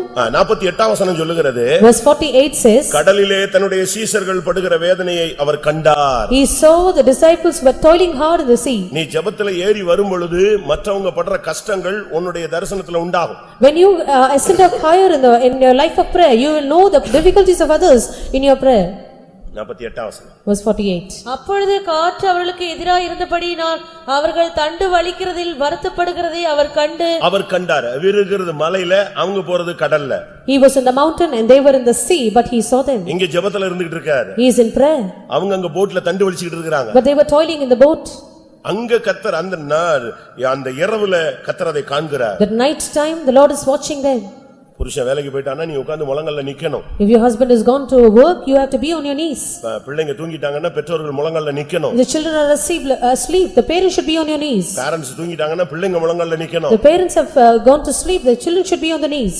மனைவி தூங்கிட்டானா புருஷன் முழங்கால்ல நிக்கணும். The wife has slept, the husband should be on the knees. இந்த மார்க்கம் உனக்கு இதுவரைக்கும் என்னத்தை போதித்து இருக்கிறது? What has this religion taught you up till now? நீ ஏறி வா. You come up hither. நீ ஏறி வந்தாதான் உன் குடும்பத்துல உள்ள பிரச்சனை, மற்றவங்களுக்கு உள்ள பிரச்சனை, சபையில உள்ள பிரச்சனைகளை கர்த்தர் உன்னோடு ஷேர் பண்ண முடியும். Only if you come up hither, the Lord can share with you the problems of your family, the problems in others in the church. வலிக்கிறதை அவர் கண்ட உடனே அப்படியே மலையை விட்டு இறங்கினாரு, நேரா கடல்ல நடந்துட்டாரு. The moment he saw them toiling hard in the boat, he descended down from the mountain, he went walked on the sea. நீ ஏறி வா. You come up hither. உன்னுடைய ஜெபத்தை இன்னும் கொஞ்சம் அதிகப்படுத்து. You increase your time of prayer. முழங்கால் ஜெபத்தை இன்னும் கொஞ்ச நேரம் முழங்கால் போடு. You increase your time of kneeling down. கைகளை உயர்த்ததை இன்னும் கொஞ்சம் கூட்டு. Increase your time of lifting up your hands. 5 நிமிஷம் பண்ணேனா 10 நிமிஷம் பண்ணு. If it was 5 minutes, make it 10 minutes. நாளை காலத்துல இருந்து 4:30 வரைக்கும் பண்ணு. If it was 4:50 to 4:30. கொஞ்சம் கொஞ்சமா உன்னுடைய ஜெபத்துல ஏறி வா. You increase more and more in your life prayer. அப்பொழுது சூழ்நிலைகள் பிரச்சனைகளை கர்த்தர் உனக்கு வெளிப்படுத்துவார். The Lord will reveal to you the problems and circumstances. உனக்கு என்ன நீ பாதையில போறங்கறத கர்த்தர் உனக்கு சொல்லுவார். The Lord will tell you which path you're traversing. உனக்கு என்ன நடக்க போகுதுங்கறத தெளிவா சொல்லுவார். He will clearly tell you what is going to happen நீ to you. என்ன பேசணும்னு சொல்லுவார். He will teach you what you ought to speak. ஒரு சகோதரன் லீவுல வந்த பொழுது, மிலிட்டரியில இருந்து லீவுல வந்தபோது ரட்சிக்கப்பட்டாரு. There's one brother who came on vacation from the military, he was saved. அவருக்கு ஞானஸ்நானம் கொடுத்தாங்க. He was water baptized. அவருக்கு பழைய பேர் பிடிக்கவே இல்ல. He did not like his old name. அதுக்கு பிறகு வந்த பேர்ல லெட்டர்லாம் எந்த பேர்ல வருது? After which all his letters were புது பேர்ல வருது. in the new name. அத அங்க இருந்தவங்க எல்லாம் பார்த்தாங்க, என்னடா மதம் மாறிட்டான்னு சொல்றானே. The other people saw that he had changed his religion. குடிக்க மாட்டேங்கறான். He is not drinking. புகை பிடிக்க He மாட்டேங்கறான். is not smoking. நம்ம கூட உட்கார்ந்து கதை அடிக்க மாட்டேங்கறான். He is not sitting and chatting with எப்ப us. பார்த்தாலும் Bible. He is always reading the Bible. எப்ப பார்த்தாலும் ஜெபம். Always praying. இவனை எப்படியாவது பிடிச்சு கொடுக்கணும். Somehow he should be caught. அதுக்கு வசதியா பேர் மாறி வந்துச்சு. Very easily his name also was changed. அப்ப நேம் சேஞ்ச் ஆகி லெட்டர்லாம் வரத பார்த்த உடனே இவன் மேல ஒரு அலிகேஷனை கொண்டு வந்துட்டாங்க. So once his name was changed and his letters were addressed to the new name, there was an allegation upon him. அது போய் கமாண்டர்ட்ட போயிடுச்சு. It went to the commander. அவரும் செக் பண்ணாரு. He checked it. பார்த்தா வேற நேம்ல தான் இவனுக்கு என்ன வருது? போஸ்ட் வருது. All his posts were addressed in the new name. அப்ப இவங்க எல்லாரும் ஒரு முடிவு பண்ணிட்டாங்க. So they all came to a decision. எப்படியாவது இவனுக்கு பனிஷ்மென்ட் கொடுக்கணும். Somehow he should be punished. எப்படியாவது இவனை பிடிச்சு கொடுத்துறணும். Somehow he should be caught. இவன் மதம் மாறிட்டான். He has changed his religion. கடைசில இவருக்கு என்கொயரி நியமிக்கப்பட்டது. Finally he was appointed for an inquiry. அப்ப இவருக்கு ஒண்ணுமே ஓடல. He did not know what to do. இவன் தமிழ்நாட்டு ஆளு. He belonged to Tamil Nadu. தமிழை தவிர வேற பாஷை தெரியாது. He does not know any other language. அரைகுறையா என்னத்தையோ பேசலாம். He would speak anything partially. Commander வந்து வேற ஒரு பாஷைக்காரன். The commander was another language அப்ப person. இன்னைக்கு நம்ம வந்து குற்றவாளியா மாற போறோம். So today I am going to become a convict. போனாரு. He went there. ஒரே ஃபாஸ்டிங்.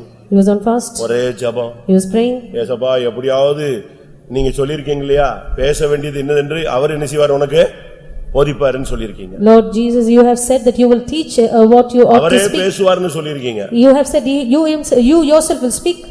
என்கொயரிக்கு போயிட்டார். He went for the inquiry. இவங்க எல்லாம் waiting. They were all waiting. அவனுக்கு எப்படியாவது இன்கிரிமென்ட் போய்டும், அரெஸ்ட் பண்ணிடுவாங்க, என்னவாது பண்ணிடுவாங்கன்னு எல்லாரும் வெயிட்டிங்ல இருக்காங்க. They were all eagerly waiting, knowing that either he loses increment or he will be arrested. உள்ள போனாரு. He went inside. அவன் கமாண்டர் ஸ்டார்ட் பண்ணா enquiry. The commander started the inquiry.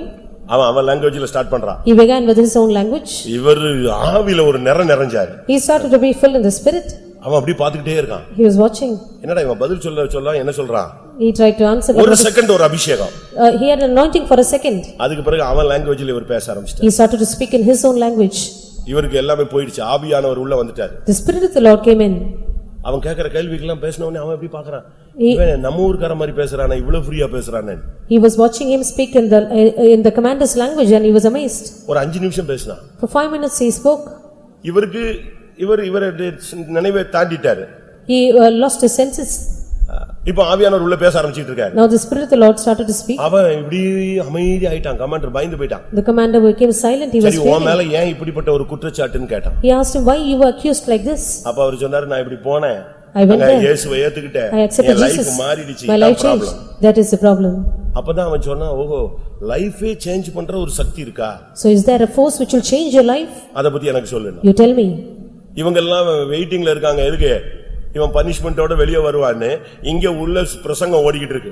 Here the message is going on within while the others are waiting for his punishment to be proclaimed. அந்த commander அப்படியே எழும்பி நின்னு கையை எடுத்து கும்பிட்டு இயேசு எனக்கு ஜெபம் பண்ணுன்னு சொல்லி முடிச்சிட்டான். The commander rose up and he bowed his head down and said, you also pray for me. Okay நீ போயிட்டு வரலாம்ட்டான். He said, you can go. வெளியே வந்தா ஒரு பனிஷ்மெண்ட் இல்ல ஒண்ணு இல்ல. எல்லாரும் முழிச்சு பாக்குறாங்க. என்னடா உள்ள என்ன நடந்துச்சு யாருக்குமே தெரியாது. He came out but everyone were blinking not knowing what has happened because they did not know what happened within.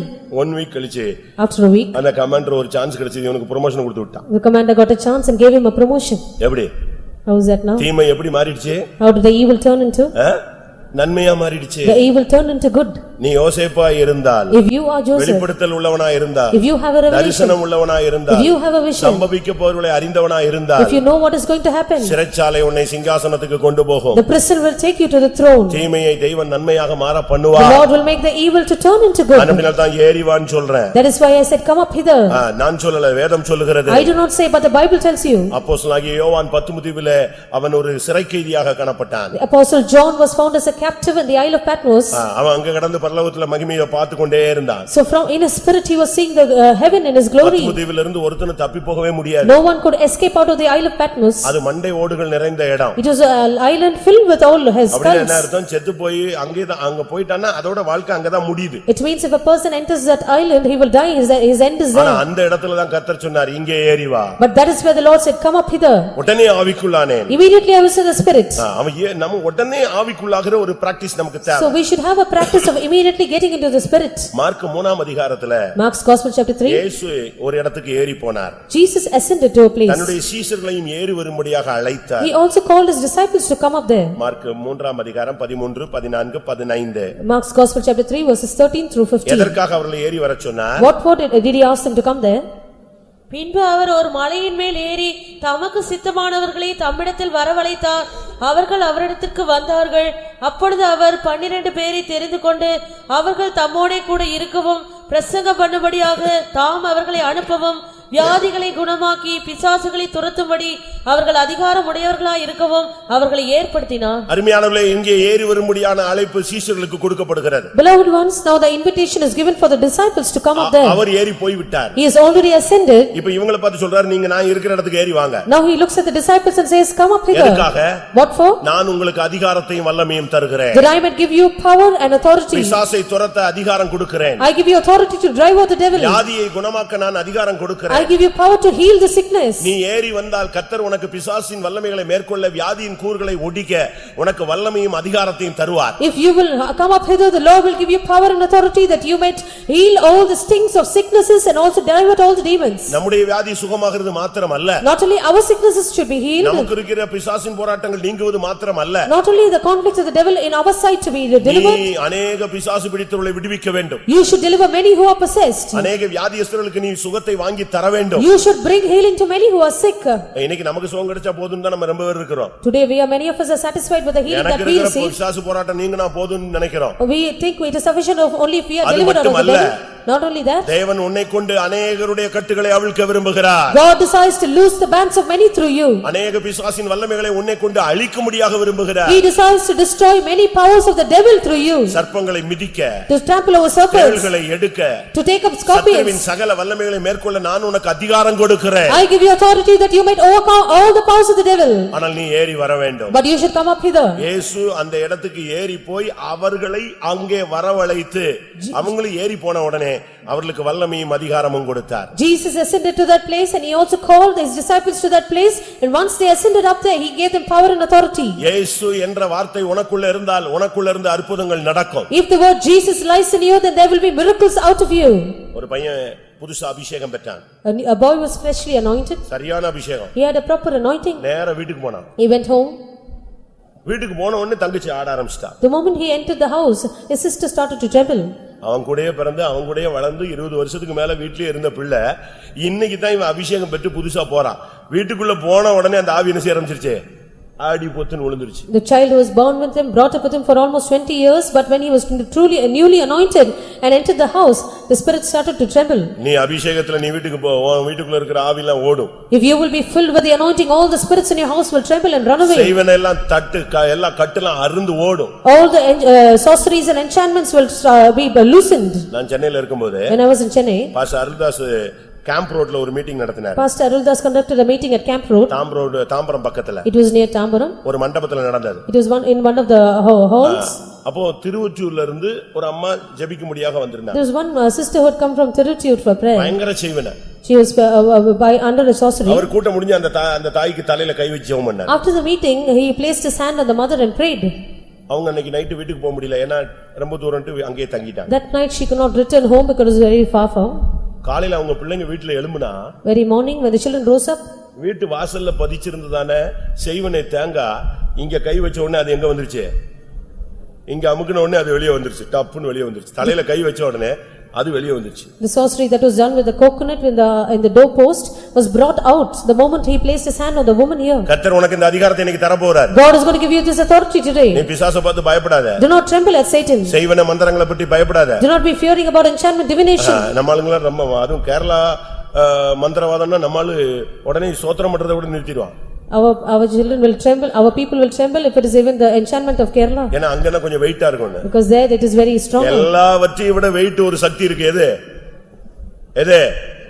இயேசு. Jesus is the most powerful force and the power which is more stronger than all these. ஒரு பிசாசு பிடிச்ச சகோதரியை கொண்டு வந்தாங்க. This one woman who is possessed was brought. இவங்க எல்லாம் drum music அடிச்ச உடனே அது தனக்கு தான் அடிச்சாங்கன்னு நினைச்சு ஆட ஆரம்பிச்சிருச்சு. The moment the drums were played and the music was played, they started to tremble and dance. அப்ப எனக்கு Bible study time. It was the Bible study. நான் எழும்பினேன். I rose up. கொஞ்சம் வெயிட் பண்ணு, நான் பேசின பிறகு நீ ஆடுன ஆஃப் ஆயிடுச்சு. I said you wait for some time, after I speak you start to கூட்டம் dance. முடிஞ்சு கோரஸ் பண்ணாங்க.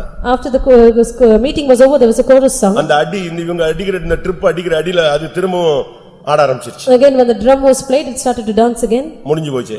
Everything was கூட்டம் over. முடிஞ்சிருச்சு. The meeting was over. நான் எல்லா விசுவாசி இருந்து ஜெபிப்பான்னு பார்த்தேன், அவ்வளவு பேர் விட்டா போதுன்னு பறந்துட்டான். I waited for the believers to pray, but everyone ran away. ஒரு 4-5 பேர் இருந்தாங்க. There were 4 or 5 people. நான் உடனே ரைட் எல்லாம் முடிஞ்சு எல்லாம் ஜெபிச்சிட்டு போன உடனே சரி முழங்கால் போடு அப்படின்னா. After everyone left, I asked her to kneel down. முழங்காலா? She asked, kneel down? முழங்காலா? Should I kneel down? என்னைய பார்த்தா சொன்ன நீ? Are you looking at me and saying these words? நான் கேரளால இருந்து வந்திருக்கிறேன். I have come from Kerala. என்னைய போய் முழங்கால் போடுன்னு எப்படி நீ சொல்லலாம்? Are you asking me to kneel down? அப்படின்னு சொல்லிச்சு. It said these words. எப்படி இருக்கும்? How will that be? அப்படி சொல்லிட்டு After having said that, உட்கார்ந்திருந்த அந்த சகோதரி ரெண்டு காலையும் போட் மாதிரி நீட்டிக்கிச்சு. the sister who was sitting down, she stretched out both her legs. முழங்கால் போட மாட்டேன்னு சொல்றதுக்கு என்ன அடையாளம்? காலை ரெண்டையும் பாட்டி மாதிரி நீட்டிடுச்சு. A sign of not kneeling down, she stretched out both her legs. எல்லாரும் என்னைய பார்க்கறாங்க. Everyone looked at me. என்னடா இது கேரளா ஓவர்டேக் பண்ணிடுமான்னு. Will Kerala overtake? நான் சொன்னேன். I said, வானோர் பூதலத்தோர் பூமியின் கீழானோர் யாவருடைய முழங்காலும் முடங்கணும், இயேசுவே கர்த்தர் என்று சொல்லணும். இந்த வார்த்தை உண்மைன்னா முழங்கால் போடு. Every knee shall bow and every mouth shall confess the name of Jesus under heaven, upon the earth and throughout. அது அப்படி ஒரு வசனமே இல்ல அப்படின்னா நீ போட் மாதிரி ஓட்டிக்கிட்டே இருக்கலாம். If that word is not true, then you can sit with your legs stretched out. அது காலெல்லாம் மடக்கல. He did not bend his legs. அப்படியே இருந்துச்சு. It was seated as it was. நான் ஜெபிச்சிட்டே இருந்தேன். I started to pray. ஒரு 2-3 நிமிஷம் எல்லாரும் ஜெபிச்சோம். 2 or 3 minutes we all prayed. அது மேல பார்த்து பேச ஆரம்பிச்சது. She started to look up and speak. மேல பார்த்து பேசுது. She started to look up and speak. முடியாது. I cannot. எனக்கு அப்ப புரியல, நான் புதுசு, நானும் சின்ன வயசு. I was a junior brother, I did not understand. எனக்கு அது புரியல. I did not understand. நான் உடனே சொன்னேன், ஏய் ஏன்ட்ட பேசு, நீ எங்க பேசுறேன்னு கேட்டேன். I asked the sister to speak to me, where are you speaking to? அது சொல்லுச்சு. The woman said, உனக்கு எனக்கும் பேச்சு கிடையாது, எனக்கும் மேலேயும் தான் பேச்சு அப்படின்னு. I cannot speak with you, I have to speak with someone above. அப்பதான் எனக்கு புரிஞ்சுது யாரு டேக்கப் எடுக்கிறா, கண்ட்ரோல் எங்க இருந்து வருது, கண்ட்ரோல் மேல இருந்து எடுக்கிறாருங்கறத அப்பதான் என் மண்டையில புரிஞ்சுது. நம்ம அவசரப்படுறோம். It is then I understood that the control is taken. ஏன்னா வசனம் நிறைவேறணுமே. Because the word is there. வசனம் வானமும் பூமியும் ஒளிஞ்சு போனாலும் வசனத்துல ஒரு உறுப்பு கூட நிச்சயாது ஒளியாது. முடங்கணும்னா முடங்கி தான் ஆகணும். நான் அந்த ஃபார்முலா தான் யூஸ் பண்ணிருக்கேன். Heaven and earth might pass away, but not a word of the word of God will fail. If that is true, and I use that formula. அந்த ஃபார்முலா நான் யூஸ் பண்ணிருக்கும்போது வசனம் இப்ப பரலோகம் யுத்தம் பண்ணி தான் ஆகணும். When I have used that word, heaven should warfare for me. அது சொல்லுச்சு உனக்கு எனக்கு எந்த சம்பந்தமும் கிடையாது நீ பேசாம இரு. The woman said, I have nothing to do with you, you be silent. நான் மேல பாத்துக்கறேன். It looked up. அப்பதான் எனக்கு புரிஞ்சது. உடனே நான் சொன்னேன் சாரி. ஓகே மேலயே நீ முட்டிக்க பாத்துக்கலாம். உன் சான்ஸ் எப்படி? Immediately I said, sorry, you can take it command there. வருது. Command comes from above. அங்க இருந்து பயங்கரமான command. A terrible command comes from above. இது எதிர்த்து பாக்குது முடியாதுன்னு. She tried to resist, it was impossible. என்ன நடந்துச்சுன்னு தெரியாது. அடுத்த செகண்ட் ஸ்ப்ரிங் மாதிரி நெடுமுழங்கால நின்னு தப்பு நான் மன்னிச்சிரு நான் வந்தது தப்பு செஞ்சது தப்பு பிடிச்சது தப்பு ஆடினது தப்பு இங்க வந்து முழங்கால் போடாம நின்னது தப்பு பொத்து நின்னு ஓடி போச்சு.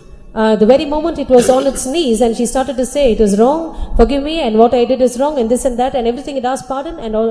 அந்த இயேசு இன்றைக்கும் இருக்கிறார். The same Jesus is alive today. ஒவ்வொருவரோடு இருக்கிறார். He is in with each one of you. ஒவ்வொருவருக்குள்ளும் இருக்கிறார். He is within each one of you. உன்னைய பார்த்து பிசாசு பயப்படணுமே தவிர நீ பிசாசு பார்த்து என்ன செய்ய கூடாது பயப்பட கூடாது. The devil should tremble at your sight, you should not tremble at the sight of the devil. ஒரு இடத்துல ஒருத்தன் பிசாசு துரத்துனானா. There's one who was casting out devil.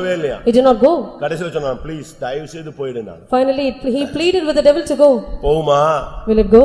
பிசாசுக்கு எதிர்த்து நின்னாதான் போகுமே தவிர நீ ப்ளீஸ் நின்னா உட்கார்ந்துக்கோ. If you will resist the devil, he will flee away, but if you plead with the devil, he will sit down. இன்றைக்கு நீ ஏறி வா. பிசாசை துரத்த நான் உனக்கு அதிகாரம் கொடுக்கிறேன். Today you come up hither, I give you authority to drive out the demons. வியாதியை குணமாக்க நான் உனக்கு அதிகாரம் கொடுக்கிறேன். I will give you power to heal the sickness. ஆண்டவர் சொல்றார் நீ ஏறி வா. The Lord says come up hither. 1 Samuel 14ஆம் அதிகாரத்துல பாக்கும்போது 1 Samuel chapter 14 ஒரு யுத்த களத்தை நாம் பார்க்கிறோம். we read about a battlefield. பெலிஸ்தர்கள் ஒரு பக்கம், The Philistines on one side, இஸ்ரவேல் ஜனங்கள் ஒரு பக்கம். the Israelites on the other side. அப்ப ஆட்சியில சவுல் இருக்கிறார். The Saul was in rule. ரெண்டு பேரும் எதிரெதிரே நிக்கறாங்க. Both were on either sides. யுத்தம் கலக்கல. The battle did not start. அப்படியே ரெண்டு பேரும் அவங்கவங்க ஸ்டாண்ட்ல நின்னுக்கிட்டே இருக்காங்க. They both were on their stands. இந்த கேப்ல In this gap, யோனத்தான் புறப்பட்டான். Jonathan set forward. தன்னுடைய ஆயுததாரியை கூப்பிட்டான். He took his armor bearer. நம்ம ரெண்டு பேரும் போகலாம். Let us both go. ரெண்டு பேரும் புறப்பட்டாங்க. They both set forward. திடீர்னு போய் அவங்களுக்கு முன்னால தங்களை காண்பித்தார்கள். All of a sudden they went and showed them to their others. ஆயிரக்கணக்கான லட்சக்கணக்கான போர் வீரர்கள் ரெண்டு சைடு நிக்கறாங்க. There were thousands and lakhs of soldiers on either side. இப்ப ரெண்டு பேரும் இவங்க மட்டும் தனியா போய் நிக்கறாங்க. So from all these only two of them were separately standing. ஒன்றை நீங்கள் புரிந்து கொள்ள வேண்டும். Immediately you should understand. எந்த பிரச்சனையும் உனக்கு தனிப்பட்ட விதத்துல உன்னை தாக்கக்கூடிய ஒரு சக்தி. Any problem is a force which will personally attack you. இப்போ ஆயுததாரியை இவன் கூப்பிட்டுட்டு போனான். Now he took his armor bearer. அப்ப யோனத்தான் ஒரு வார்த்தை சொன்னான். So Jonathan said one word. நம்ம ரெண்டு பேரும் நம்மள போய் காண்பிப்போம். Let us go and show ourselves. நம்ம ரெண்டு பேரும் எதிரி படைக்கு நம்மள வெளிப்படுத்த போறோம். We are going to show ourselves to the enemy camp. அப்படி வெளிப்படுத்தும்போது So when you will do it, ஏறி வா அப்படினு அவன் சொல்லிட்டான்னா நமக்கு ஜெயம். if he will say come up unto us, then we will be victorious. அங்கே நில்லுடான்னு சொல்லிட்டான்னா நம்ம தோத்துட்டோம். If he will say stand there, then we are defeated. ஏறி வா என்று சொன்னால் அது வெற்றியின் அடையாளம். So come up hither means it is a sign of victory.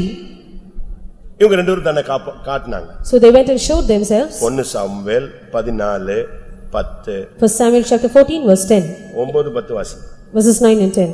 நாங்கள் உங்களிடத்துக்கு வருமட்டும் நில்லுங்கள் என்று நம்மோடே சொல்வார்களானால் நாம் அவர்களிடத்துக்கு ஏறி போகாமல் நம்முடைய நிலையிலே நிற்போம்.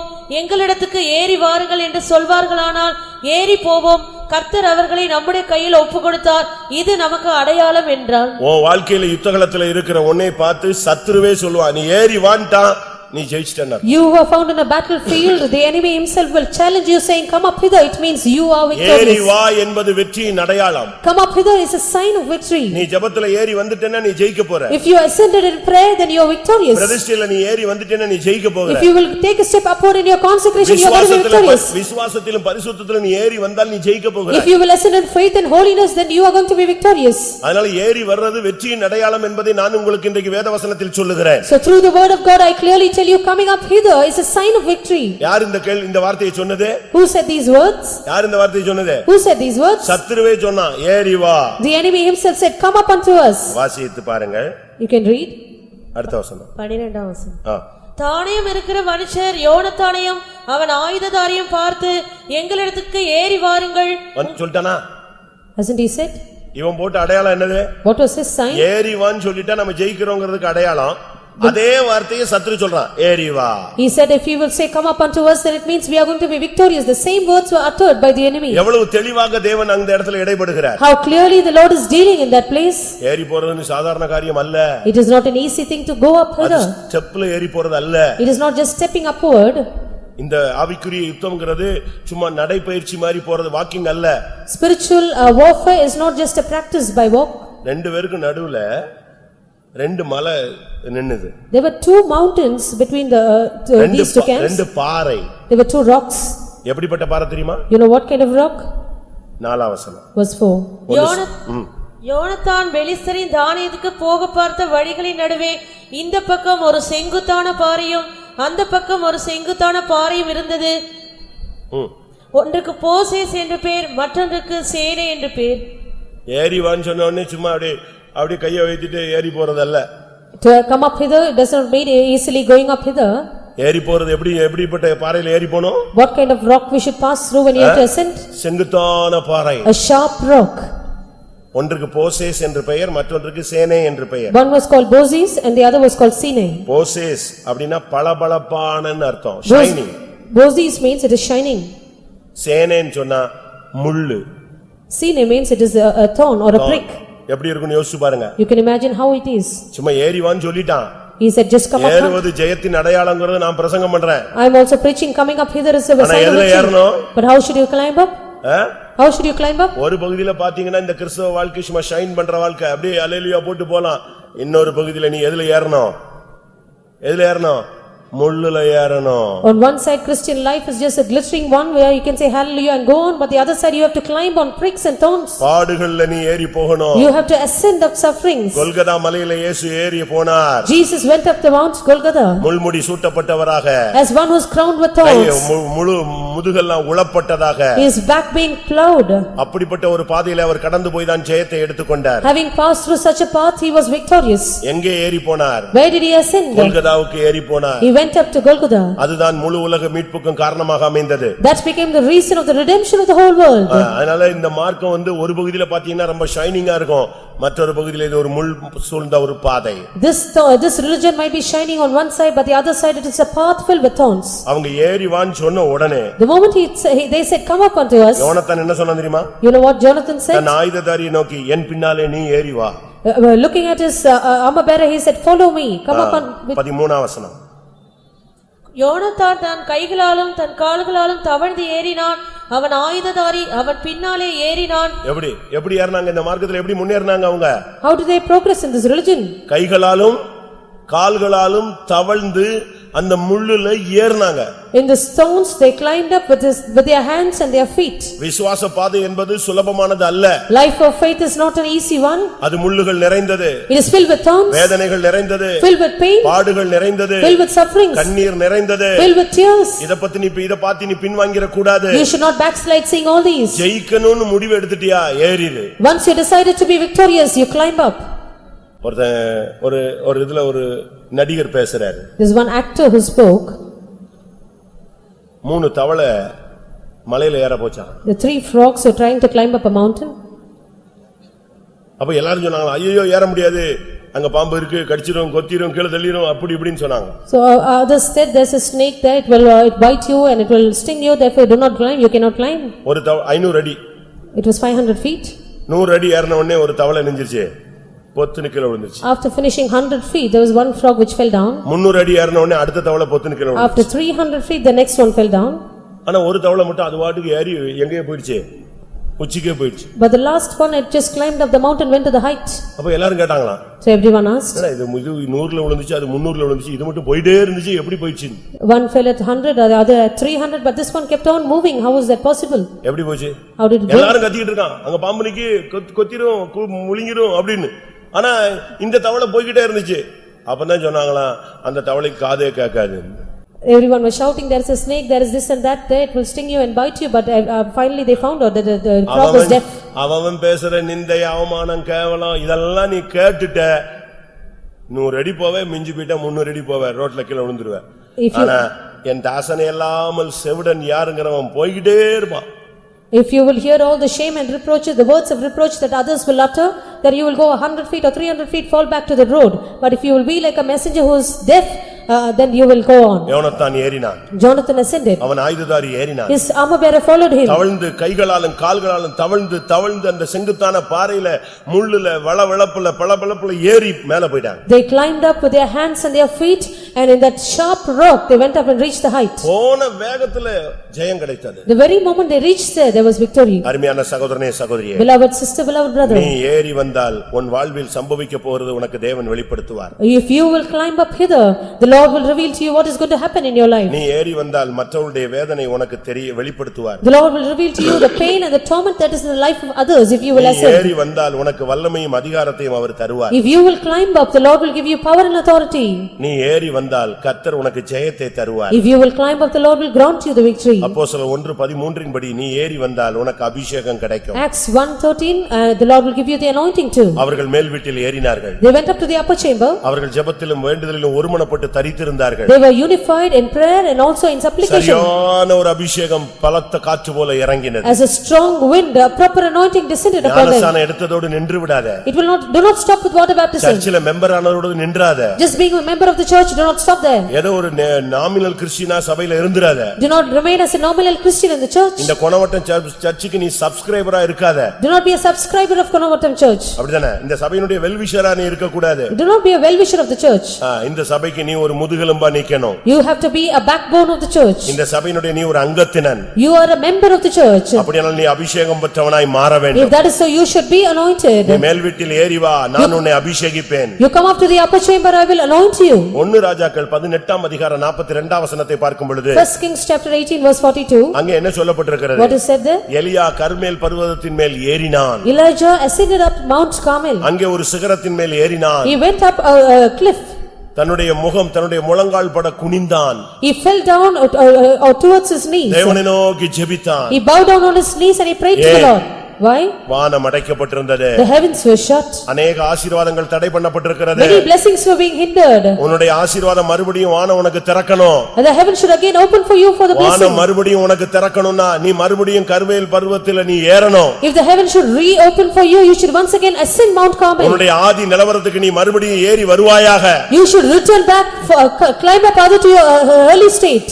நம்மெல்லாம் என்ன பண்றோம் தெரியுமா? You know what we all do? ஆண்டவரே எங்க கன்வென்ஷன் வருது, மழை பெய்ய கூடாது. Lord, our convention is up, it should not rain. அவ்வளவுதான். That is our prayer. அப்படிதானே பண்ணிருக்கோம் நம்ம எல்லாரும். That is what we have done. ஆனா அதுக்கு பிறகு ஆண்டவரே மழை பெய்யட்டும் யாராவது ஜெபிச்சோமா? Have you ever prayed for the rains to shower after which? ஒரு இடத்துல கன்வென்ஷன் தொடக்க நாள்ல பயங்கர மழை பெய்ய ஆரம்பிச்சிச்சு. The first day of the convention there was heavy rains in one place. அப்ப அந்த சென்டர் பாஸ்டர் என்ன பண்ணாரு? What did the center pastor do? Break பண்ணி ஜெபிச்சாரு. He prayed for the rain to மழையை stop. நிறுத்துறதுக்கு ஜெபம் பண்ணாரு. He prayed for the rain to stop. 4 நாள் அப்படி நின்னுடுச்சு. 4 days the rains were stopped. ஞாயிற்றுக்கிழமை கூட்டம் முடியும் போது After the meeting was over on ஜனங்களை Sunday, திருப்பியும் சொன்னாரு, நம்ம மழையை நிப்பாட்டிட்டோம், மறுபடியும் அந்த கட்டை அவிழ்க்கிறதுக்காக ஜெபிக்க போறோம். he told the people to pray saying, let us loose the bands because we have stopped the rains. திங்கட்கிழமை காலையில இருந்து மழை ஸ்டார்ட் ஆயிடுச்சு. Monday morning onwards the rain started. வானத்தை அடைக்க வானத்தை திறக்க நமக்கு அதிகாரம் உண்டு. We have the power to shut the heavens and to open the heavens. நீ ஏறி வந்தால் மறுபடியும் வானத்தை திறக்கலாம். If you will climb up hither, you can once again reopen ஒருவேளை heaven. உன்னுடைய புத்தியினத்தினால, Because of your foolishness, உன்னுடைய அறிவினத்தினால, because of your உன்னுடைய wickedness, வாழ்வின் தோல்வியினால because of defeat in your life, வானம் உனக்கு திறக்காம அடைபட்டு போயிருக்கலாம். heaven might be shut and it might not be open for you. இன்றைக்கு நீ மறுபடியும் நீ சிகரத்தின் மேல் ஏறு. Today climb up the mountain. கர்மேல் சிகரத்தின் மேல் ஏறு. You climb up Mount Carmel. மறுபடியும் உன்னுடைய ஆவிதி நிலவரத்துக்கு நீ திரும்பி வா. Return to your early state. மழை பெய்ய வேண்டிய நேரம் வந்துவிட்டது. It is the time for the rains to shower. கர்த்தர் ஒரு பின்மாரியை சபைக்குள்ள அனுப்ப விரும்புகிறார். The Lord decides to send out a latter rain among the church. அடைபட்ட ஆசீர்வாதங்கள் உனக்கு திரும்ப வரணும். Those blessings which were shut from your life should return. தடைபட்ட ஆசீர்வாதம் உனக்கு வரணும். Those blessings which were hindered should return. மறுபடியும் ஆசீர்வாதமான மழை உன் வாழ்வில் பெய்யணும். The heaven should again shower the showers of blessings upon you. கடந்த 3.5 வருஷம் நீ எதை இழந்திருந்தாயோ அதை மறுபடியும் நீ பெற்றுக்கொள்ள வேண்டும். What you have lost for the past 3.5 years you should again regain. வானத்தை மறுபடியும் கர்த்தர் உனக்கு திறப்பார். The Lord will once again reopen heaven for you. ஒரு இடத்துல சொல்லி இருக்கிறது, It is said in one place, வானத்தை திறப்பார்னு. He will open the heavens. ஒரு இடத்துல சொல்லி இருக்கிறது, In one place it is said, வானத்தின் பலகணியை திறப்பார். He will open the windows of heaven. ஒரு இடத்துல சொல்லி இருக்கிறது, In another place, வானத்தின் கதவுகளை திறப்பார். He will open the doors of heaven. ஒரு இடத்துல சொல்லி இருக்கிறது, Another place, வானத்தின் மதகை திறப்பார். He will open the walls of heaven. எதை திறக்கணும் உனக்கு? What should be open for you? Daily ஏதோ கிடைச்சா போதுங்க அப்படிங்கிறீங்கன்னா அவனுக்கு ஜன்னலை திறப்பாரு, பலகனியை திறப்பாரு. If you just want little things to happen, then he will just open the windows இல்ல for இல்ல you. அந்த காரியம் நடக்கணும் இந்த காரியம் நடக்கணும் அப்படின்னா ரைட் ஓகே கதவை திறப்பாரு. If this and that thing should happen in your life, he will open the door. நான் சொல்றேன் மதக திறக்கணும்ங்கறேன். I say let him open the gates of heaven. வானத்தின் மதக கர்த்தர் நம்முடைய சபையின் ஜனங்களுக்காக திறக்கணும். Let the Lord open the walls and the gates of heaven for your sake and for our அதுக்கு உன் people. மனைவி ஏறி வந்தா போதாது, நீ ஏறி வரணும். If only your wife will ascend up, that is not sufficient. You should climb up. உன் பிள்ளைகள் ஏறி வந்தா போதாது, பெற்றோர்கள் ஏறி வரணும். If your children will only climb up, that is not sufficient. The parents also should climb up. ஒவ்வொரு ஊழியனும் கர்மேல் பர்வதத்திலே ஏற வேண்டும். Every servant of God should climb up Mount Carmel. அப்படினா அடைபட்ட வானத்தை நாம் திறக்க முடியும். Then I will reopen heaven which is shut. கர்த்தருடைய பரிசுத்த நாமத்துக்கு மகிமை உண்டாவதாக. Glory be unto the holy name of the Lord. கடைசியாக Finally, யாத்திராகமம் 24ஆம் அதிகாரம். Exodus chapter 24. நீ ஏறி வந்தால் தேவனை தரிசிப்பாய். If you will come up hither, you shall see the Lord. யாத்திராகமம் 24:1. Exodus 24:1.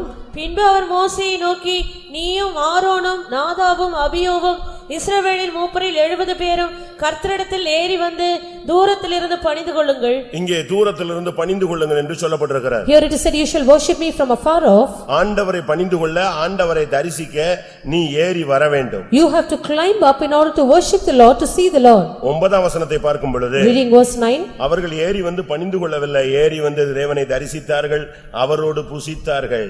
They did not climb up and worship the Lord, but they went up and saw the Lord and ate with him. 9:10 வாசி. Verses 9 and 10. பின்பு மோசேயும் ஆரோனும் நாதாபும் அபியோவும் இஸ்ரவேலருடைய மூப்பரில் 70 பேரும் ஏறி போய் இஸ்ரவேலின் தேவனை தரிசித்தார்கள்.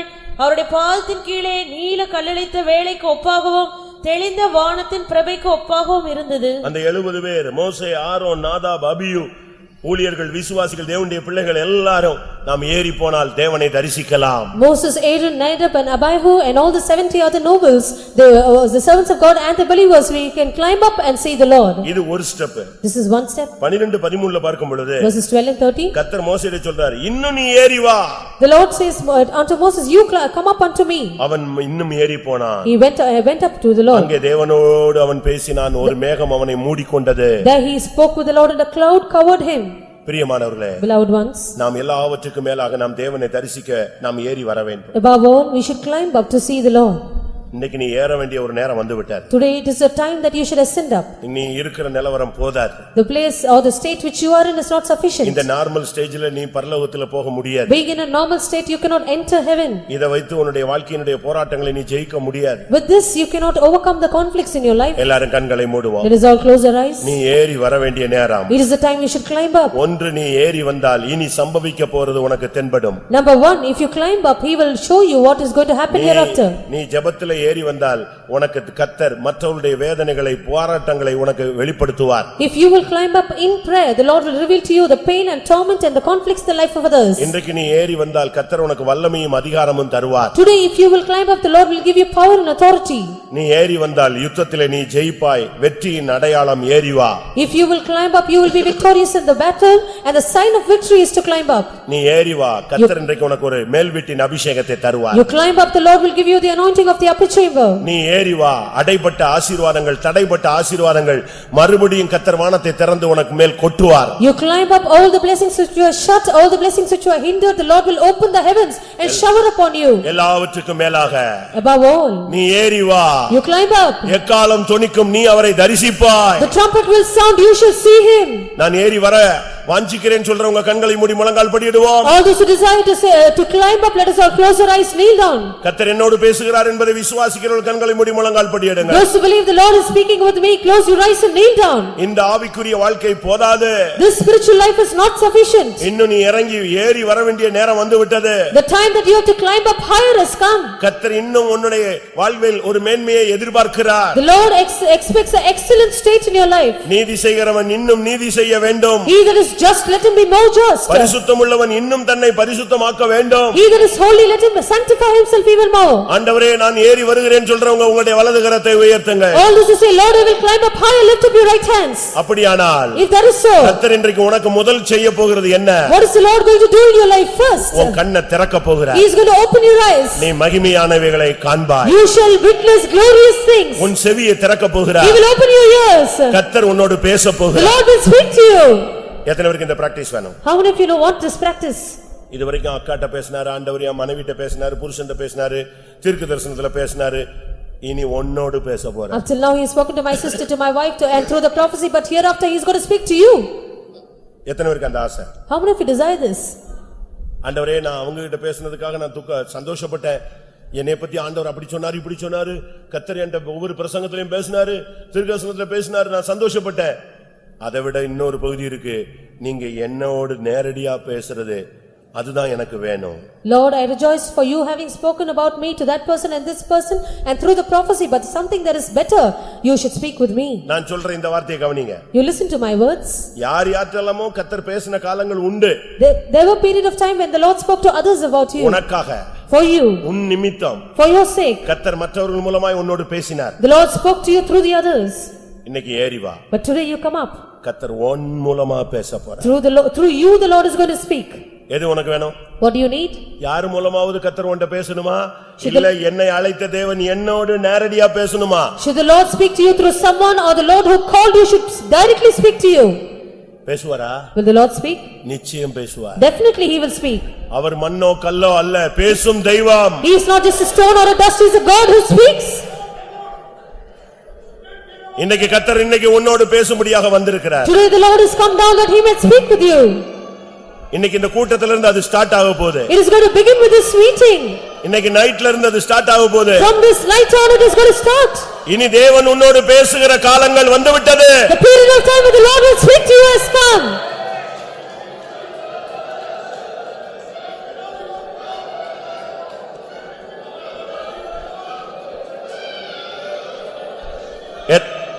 எத்தனை பேர் ஜெபத்துல ஒருபடி ஏறி வர ஒப்பு கொடுக்கிறீங்க? How many of you surrender yourself to climb up one step higher in prayer? இந்த வொர்ஷிப்புக்கு வந்ததுல நான் இன்னையில இருந்து என் ஜெபத்துல ஒரு ஸ்டெப் ஏறி வர விரும்புகிறேன், பிரதிஷ்டை பண்றேன்னு சொல்றவங்க கை வைத்துங்க. How many of you consecrate yourself to take a step upward in this life of prayer after you come into this worship? Lift up your right hands. நல்லா புரிஞ்சுக்கங்க. You have a clear understanding? இனி உன்னை கர்த்தர் தூங்க விட மாட்டாரு. The Lord will not let you to sleep hereafter. இனி உன்னை கதை அடிக்க விட மாட்டாரு. He will not let you to chat here and there. ஆவியானவர் உன்னோடுக்குள்ள இருந்து வாக்குக்கடங்காத பெருமூச்சுகளோடு விண்ணப்பம் பண்ணுவார். The Spirit of the Lord within you will speak with you with groanings which cannot be uttered. எத்தனை பேருக்கு அந்த அனுபவம் தேவை? கேளுங்க. How many of you want this experience? Cry out to the Lord.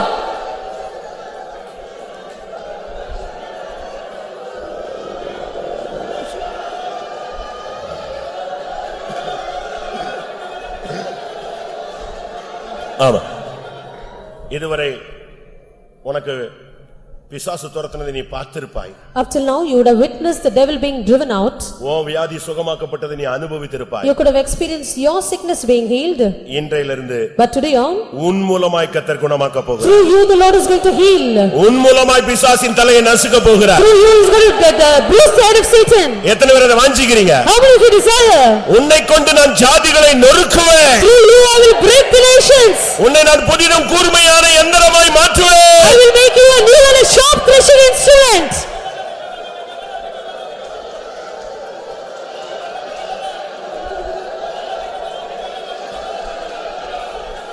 ஆமென். இன்றைக்கு நீ ஏறி வா. Today you climb up. கர்த்தர் உன்னை ஜெயிக்க வைக்க போகிறார். The Lord is going to make you victorious. நீ தோற்றது போதும். It is sufficient you are defeated. நீ பின்வாங்கினது போதும். It is enough you backslid. இனிமேல் நீ உன் படிப்பில் ஜெயிப்பாய். No more henceforth you will be victorious also. இனிமேல் நீ உன் தொழிலில் ஜெயிப்பாய். You will be victorious in your business. இனி உன் வாழ்வில் ஊழியத்தில் நீ ஜெயிப்பாய். In your ministry, in your life, you will be victorious. நீ ஏறி வா. You climb up.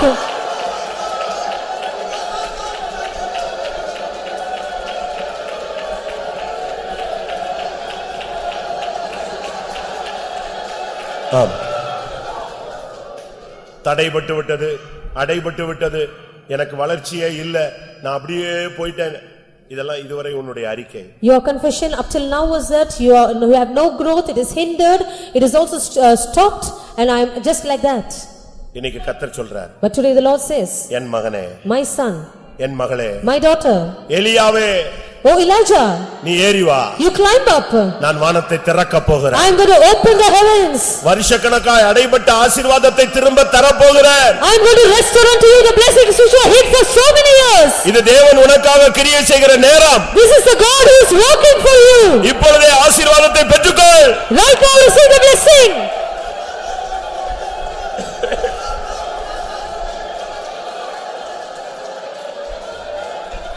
ஆமென். எல்லாவற்றுக்கும் மேலாக Above all, என் மீட்பர் உயிரோடு இருக்கிறார். my Redeemer lives. நான் அவரை காண்பேன். I shall see him. அந்நிய கண்கள் அல்ல, Not strange eyes. என் சொந்த கண்களே அவரை காணும். My own eyes will see him. இருதயத்தில் சுத்தமுள்ளவர்கள் பாக்கியவான்கள். Blessed are the pure in heart. அவர்கள் தேவனை தரிசிப்பார்கள். They shall see God. என் ஓட்டத்தை நான் முடிக்கும் பொழுது என் தேவனை நான் காண வேண்டும். I should see my God when I finish my race. எத்தனை பேருக்கு அந்த ஆசை இருக்கிறது? How many of you have this desire? ஏறி வா. Climb up. நாதாபே ஏறி வா. O Nadab, climb up. நீ தேவனை தரிசிப்பாய். You shall see the Lord. ஏறி வாருங்கள், தேவனை தரிசிப்போம். Those who climb up will see the Lord.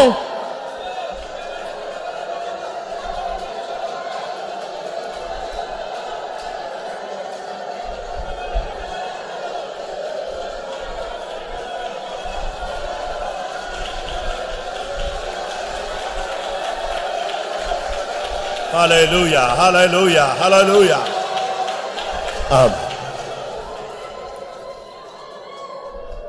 ஒரு அபிஷேகத்தோடு நம்ம கூட்டத்தை முடிக்க போறோம். அபிஷேகத்தோடு நம்ம கூட்டத்தை முடிக்க போகிறோம். With an anointing we are going to close the meeting. யாரும் மத்தவங்களை டிஸ்டர்ப் பண்ணாதீங்க. Do not disturb the others. எல்லாரும் கண்களை மூடுங்க. Close your eyes. இந்த கூட்டத்துல நீ ஏறி வந்தது உண்மையானால், If it is true you have come up hither in this meeting, நீ ஒப்பு கொடுத்தது உண்மையானால், if it is true you have dedicated yourself, கர்த்தர் உன்னை அனாயிண்ட் பண்ணி அனுப்ப the போறார். Lord is going to anoint you and send you back. எத்தனை பேர் அதை வாஞ்சிக்கிறீங்க? How many of you desire this? ஒருவேளை நீ ஏற முடியாமல் தடுமாறிக் கொண்டிருக்கலாம். Perhaps you are struggling that you are unable to climb up. அவரே உன்னை தான் இருக்கிற இடத்திற்கு வரவழைப்பார். He himself will make you reach the place where he is. அவரே உனக்கு ஏறி வரும்படியாக உனக்கு கை கொடுப்பார். He will stretch out his hand and help you to climb up. பயப்படாத. Do not fear. இன்றையிலிருந்து From today on, இன்றையிலிருந்து நீ ஏறி வரும் நேரம். from today on, it is the time for you to climb up higher. எத்தனை பேர் விசுவாசிக்கிறீர்கள்? How many of you believe this? எந்த வல்லமை அதை தடுக்க முடியாது. No power can stop you. தேவன் உன்னை ஏறி வரும்படியாக சொன்ன பின்பு அதை தடுப்பவன் யார்? After God has commanded you to climb up higher, who can stop you? இவகரபகதரபகதரபாலி இவாலாயிரபகரபக்ஷரா ரித்துலாயினா நமனசகர.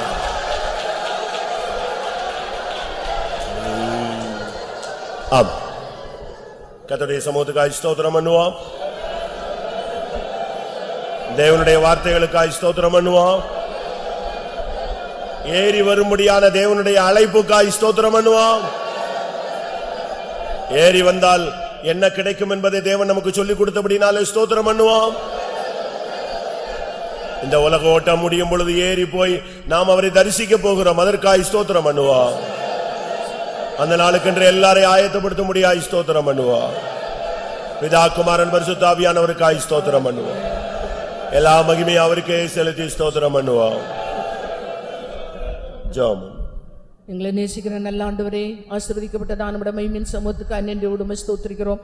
கடந்த மாதமெல்லாம் நீர் எங்களோடு கூட எங்களை பாதுகாத்து ஆண்டவர் இந்த புதிய மாதத்தின் கர்த்தாவிന്റെ முதல் வாரத்திலும் கூட நம்முடைய சமூகத்தில் வந்து நாங்கள் ஆவியோடு உண்மையோடு நம்முடைய சமூகத்தில் ஆராதிக்க தந்த கிருபைக்காக உங்கள் ஸ்தோத்திரம். நம்முடைய சமூகத்தில் வரும்போதெல்லாம் நீர் எங்களை ஆசீர்வதிக்கிறவராய், உயிர்ப்பிக்கிறவராய், ஆவியினால் பலப்படுத்துகிறவராய், நம்முடைய வல்லமையினால் பலப்படுத்துகிறார், நம்முடைய வார்த்தையினால் எங்களை தைரியப்படுத்துகிற பரிசுத்த ஆவியான இந்த காலையில் எங்களுடைய மத்தியில் கடந்து வந்தீர் ஆண்டவரே. எங்களுடைய ஆராய்ந்து ஒவ்வொரு பதிலும் நீர் ஆசீர்வதித்து ஆவிக்குள்ளாக்கி நீர் கர்த்தர்ல மகிழ தந்த கிருபைக்காக ஸ்தோத்திரம். தீர்க்க தரிசன வார்த்தையில் கொண்டு பேசி தந்த சாட்சிகளுக்காக ஸ்தோத்திரம். சாட்சிகளின் தங்களுக்காக ஜெபிக்க வேண்டிக் கொண்ட மக்களுக்கு உதேசிங்க தாவே. ஆவியானவரே, நீர் எங்களோடு பேசினதான அந்த ஜீவ வார்த்தைகளுக்காக நன்றியோடு உம்மை ஸ்தோத்திரிக்கிறேன் கர்த்தாவே. ஆண்டவரே, நீ இங்கே ஏறிவா, நீ சம்பவிக்க போகிறவர்களே உனக்கு காண்பிப்பேன் என்று கர்த்தாவே ஆண்டவரே கர்த்தா சொன்னது போல யோவானுக்கு நீ சொன்னீர். அதுபோல கர்த்தா இந்த காலவேளையிலும் கூட எங்களோடு நீர் பேசினீர் ஆண்டவரே. நாங்கள் ஏறி போகும்பொழுது நீர் எங்களுக்கு சம்பவிக்க போன்ற நாங்கள் நடக்க வேண்டியதான வழியை, நாங்கள் நடக்க வேண்டியதான கர்த்தாவே ஆண்டவரே ஜீவித்தையும் குறித்து எங்களுக்கு போதிக்கிற கர்த்தர் இந்த காலவேளையிலும் கூட நீர் எங்களோடு போதித்து எங்களை வழிநடத்தி நீர் ஆண்டவரே. நாங்கள் நம்முடைய சமூகத்தில் ஏறிப்போய் எங்களை தாழ்த்தும் பொழுது எங்களுடைய பிரதேசங்களை தீர்மானங்களை நாங்கள் புதுப்பித்துக் கொள்ளும் பொழுது நீர் எங்களை புதுப்பிக்கிற தேவனாக, நம்முடைய ரகசியங்களை நம்முடைய ஆலோசனைகளை எங்கள் கர்த்தாவே மறைபொருளை வெளிப்படுத்துகிற தேவனா இருக்கிறீர் ஆண்டவரே. ஆண்டவரே கர்த்தாவே, தந்தை ஆபிரகாமுக்கு நம்முடைய மறைபொருளை நீ வெளிப்படுத்தவில்லை ஆண்டவரே. ஆண்டவரே, அவனுக்கு சிநேகிதனா இருந்தபடினால ஆண்டவரே அவனுக்கு கர்த்தா எல்லாவற்றையும் வெளிப்படுத்தினார். அதுபோல நாங்கள் உங்களிடம் சிநேகிதரா இருக்கும் பொழுது எங்களுக்கு எங்களுக்கு மறைப்பொருளை வெளிப்படுத்துகிற தேவனா இருக்கிறீர் ஆண்டவரே. நீர் மலையில ஏறிப்போ நீர் ஆண்டவரே. கர்த்தாவே உமக்கு ஸ்தோத்திரம் ஆண்டவரே. அங்க கர்த்தாவே ஆண்டவர் மலையை தனித்திருந்து ஜெபிக்கும்படியாக மலையில ஏறி நீர் ஆண்டவரே. அந்த ஏறி காலங்களில் ஜெபிக்கும் பொழுது கர்த்தாவே ஆண்டவரே சீஷர்கள் கர்த்தாவே ஆண்டவரே நடுக்கடலில் தண்டுவலிக்க கர்த்தாவே கஷ்டப்பட்டார்கள் ஆண்டவரே. அவர்கள் வேதனை அடைந்தார்கள் ஆண்டவரே. அதை கர்த்தாவே அதுபோல நாங்களும் கூட நாங்கள் ஜெபிக்கும் பொழுது நாங்கள் நடக்க வேண்டியதான நடக்கிறதான எல்லா காரியங்களையும் எங்களுக்கு வெளிப்படுத்துகிற தேவனாய் தேவனுடைய பிள்ளைகள் படுகிற கஷ்டங்கள், ஊழியர்கள் படுகிற கஷ்டங்கள், சபையார் படுகிற கஷ்டத்தை வெளிப்படுத்துகிற தேவனா இருக்கிறீர். அதுபோல நாங்களும் கூட கர்த்தாவே மலையில ஏறி ஜெபிக்கிற அந்த அனுபவத்தை தார ஆண்டவரே. கர்த்தாவே உமக்கு ஸ்தோத்திரம். நீர் கர்த்தாவே சீஷரை வரவழைத்தீர் ஆண்டவரே. நீர் அவர்களுக்கு கர்த்தாவே அவர்களை வரவழைத்த கர்த்தாவே அவர்களுக்கு அப்போஸ்தலர் என்று பெயரிட்டு கர்த்தாவே அவர்களுக்கு வரங்களையும் வல்லமையும் தந்து அபிஷேகத்தையும் தந்து கர்த்தாவே வியாதியஸ்தரை குணமாக்கும்படியாக போதிக்கத்தக்கதான அதிகாரத்தை வல்லமை அவர்களுக்கு தந்தது போல இந்த நாட்களில் எங்களுக்கும் கூட வல்லமை அதிகாரங்களை வியாதியஸ்தரை குணமாக்குற வல்லமை அதிகாரத்தை தர வல்லமுள்ள தேவனா இருக்கிறீர் ஆண்டவரே. கர்த்தாவே உமக்கு ஸ்தோத்திரம். யோனத்தானும் கர்த்தாவே ஆண்டவரே அவன் வேலைக்காரனும் கர்த்தர் ஏறி போனார்கள் ஆண்டவரே. இங்கே ஏறி வாருங்கள் என்று சொன்னபொழுது அவர்களுக்கு ஜெயத்தை கட்டளிட்டு யோனத்தான் சொன்னது போல அவர்கள் ஏறி போய் தவழ்ந்து கைகளால் கால்களால் ஏறி போய் தவழ்ந்து பெரிதான ஜெயத்தை பெற்றுக் கொண்டது போல கர்த்தாவே நாங்களும் கூட கைகளால் கால்களால் தவழ்ந்து இந்த கர்த்தா பரிசுத்த ஜீவியத்தில் முன்னேறி நாங்கள் பெரிய ஜெயத்தை பெற்றுக்கொள்ள எங்களுக்கு உதவி செய்யும்படியாக வேண்டிக்கொள்கிறோம் கர்த்தாவே. ஆண்டவரே உமக்கு ஸ்தோத்திரம். நாங்கள் இந்த மேல் வீட்டின் அனுபவத்தும் கூட நாங்கள் காத்துக்கொள்ள உதவி செய்யும். மேல் வீட்டில் அவர்கள் ஏறி போய் கர்த்தாவே ஜெபித்தார்கள் ஆண்டவரே. ஆண்டவரே அக்கினிமயமான நாவுகள் அக்கினி அபிஷேகம் இறங்கினது போல எங்கள் மேலும் கொடுத்த அக்கினி அபிஷேகம் ஆண்டவர் எங்கள் மேல் இறங்கும்படியாக வரங்களையும் வல்லமையும் தரும்படியாக வேண்டிக்கொள்கிறோம் கர்த்தாவே. ஆண்டவரே கர்த்தா மோசேயும் கர்த்தாவே ஆண்டவரே ஆரோனும் கர்த்தாவே அவனுடைய கர்த்தாவே உமக்கு ஸ்தோத்திரம். 70 பேரும் கர்த்தாவே குமாரன் போய் கர்த்தா மலையில ஏறின பொழுது அங்க தேவனுடைய மகிமை கண்டார்கள் ஆண்டவரே. அதுபோல நாங்களும் கூட மலையில ஏறும்பொழுது நம்முடைய மகிமையை காணத்தக்கதாக மோசேயும் கூட ஏறி கர்த்தாவே ஆண்டவரே கர்த்தாவே தேவனோடு கூட ஆண்டவரை ஏறின பொழுது அவன் மேகம் மூடிக்கொண்டது கர்த்தாவே. நாங்களும் கர்த்தரோடு பேசுகிற அந்த அனுபவத்தை கர்த்தரோடு முகமுகமாய் பேசுகிற அனுபவத்தை நாங்களும் கூட காத்துக்கொள்ள எங்களுக்கு உதவி செய்யும் கர்த்தாவே. எலியாவும் கூட கர்த்தாவே கர்மேல் பர்வதத்தில் ஏறினான், முழங்கால் படியிட்டான் ஆண்டவர், முகம் குப்பர விழுந்தான் ஆண்டவர். அதுபோல அவன் ஜெபித்தான் ஆண்டவரே. அப்பொழுது கர்த்தாவே அது ஒரு பெரிதான ஒரு மலையை அவனுக்கு கட்டளையிட்டு அவனுடைய வேண்டுதலுக்கு இறங்கி பெரிய மலையை கட்டளையிட்டது போல இந்த நாட்களில் நாங்களும் கூட முழங்கால் படியிட்டு ஜெபிக்கும் பொழுது சபையில பின்மாறு மலை ஒற்றி பெரிதான எழுப்புதலை கட்டளையிட வல்லமுள்ள தேவனா இருக்கிறீர் ஆண்டவரே. இந்த நாட்களில் கர்த்தரோடு ஏறி ஆண்டவரே இடத்திலிருந்து சகல ஆசீர்வாதங்களை பெற்றுக்கொள்ளத்தக்கதாக ஆவியானவர் எங்களுக்கு சபையாருக்கு உதவி செய்யும்படியாக வேண்டிக்கொள்கிறோம் கர்த்தாவே. அது மாத்திரமல்ல ஆண்டவரே நாங்களும் கூட அதிகமாய் கர்த்தரோடு நெருங்கி ஜீவிக்கும் பொழுது எங்களுடைய மகிமையின் நேசர் பிரத்யட்சமாய் மேகத்தில் வரும்பொழுது நாங்கள் முகமுகமாய் சந்திப்போம் என்கிற அந்த நம்பிக்கை எங்களை தந்திருக்கிறேன். அந்த நம்பிக்கையோடு நாங்களும் கூட எங்களுடைய உடத்தை ஜெயகரமாய் ஓடி ஜெயத்தை பெற்றுக்கொள்ள எங்களுக்கு வரிகளை காணப்பட எங்களை தகுதியாக்கும்படியாக வேண்டிக்கிறோம். கேட்ட இந்த கிருபையில வார்த்தைகள் எங்களுக்கு தாழ்த்தி வெறுமையாக்கி உம்முடைய கரத்தில் எங்களை சமர்ப்பிக்கிறோம். இந்த வார்த்தையின்படி நாங்கள் ஜீவித்து இந்த நாட்களில் கர்த்தரோடு உள்ள அனுபவத்தை கர்த்தரோடு ஏறி இருக்க அந்த கர்த்தாவை அந்த அனுபவத்தை நாங்கள் காத்துக்கொண்டு எப்படியாவது இந்த வரைக்கும் எங்களை ஆயத்தப்படுத்தும். எங்களுடைய ஆவி ஆத்தும சரிமுற்றமாய் தாழ்த்துறோம். தேவ சமத்துவம் வந்த மக்களை எல்லாம் ஆசீர்வதித்து அனுப்பும். எல்லா ஊழியங்களை ஆசீர்வதி, எல்லா துதிகனமையும் எடுத்துக்கொள்ளும். இயேசுவின் நாமத்தில் வேண்டிக்கிறோம் பிதாவே. ஆமென். நம்முடைய கர்த்தராகிய இயேசு கிறிஸ்துவின் கிருபையும் பிதாவாகிய தேவனுடைய அன்பும் பரிசுத்த ஆவியின் ஐக்கியமும் நம்ம நிறைந்த சகல பரிசுத்தவான்களுடைய கர்த்தராகிய இயேசு மகிமையிலே வெளிப்படும் மட்டும் இருப்பதாக. அல்லேலூயா, அல்லேலூயா, அல்லேலூயா.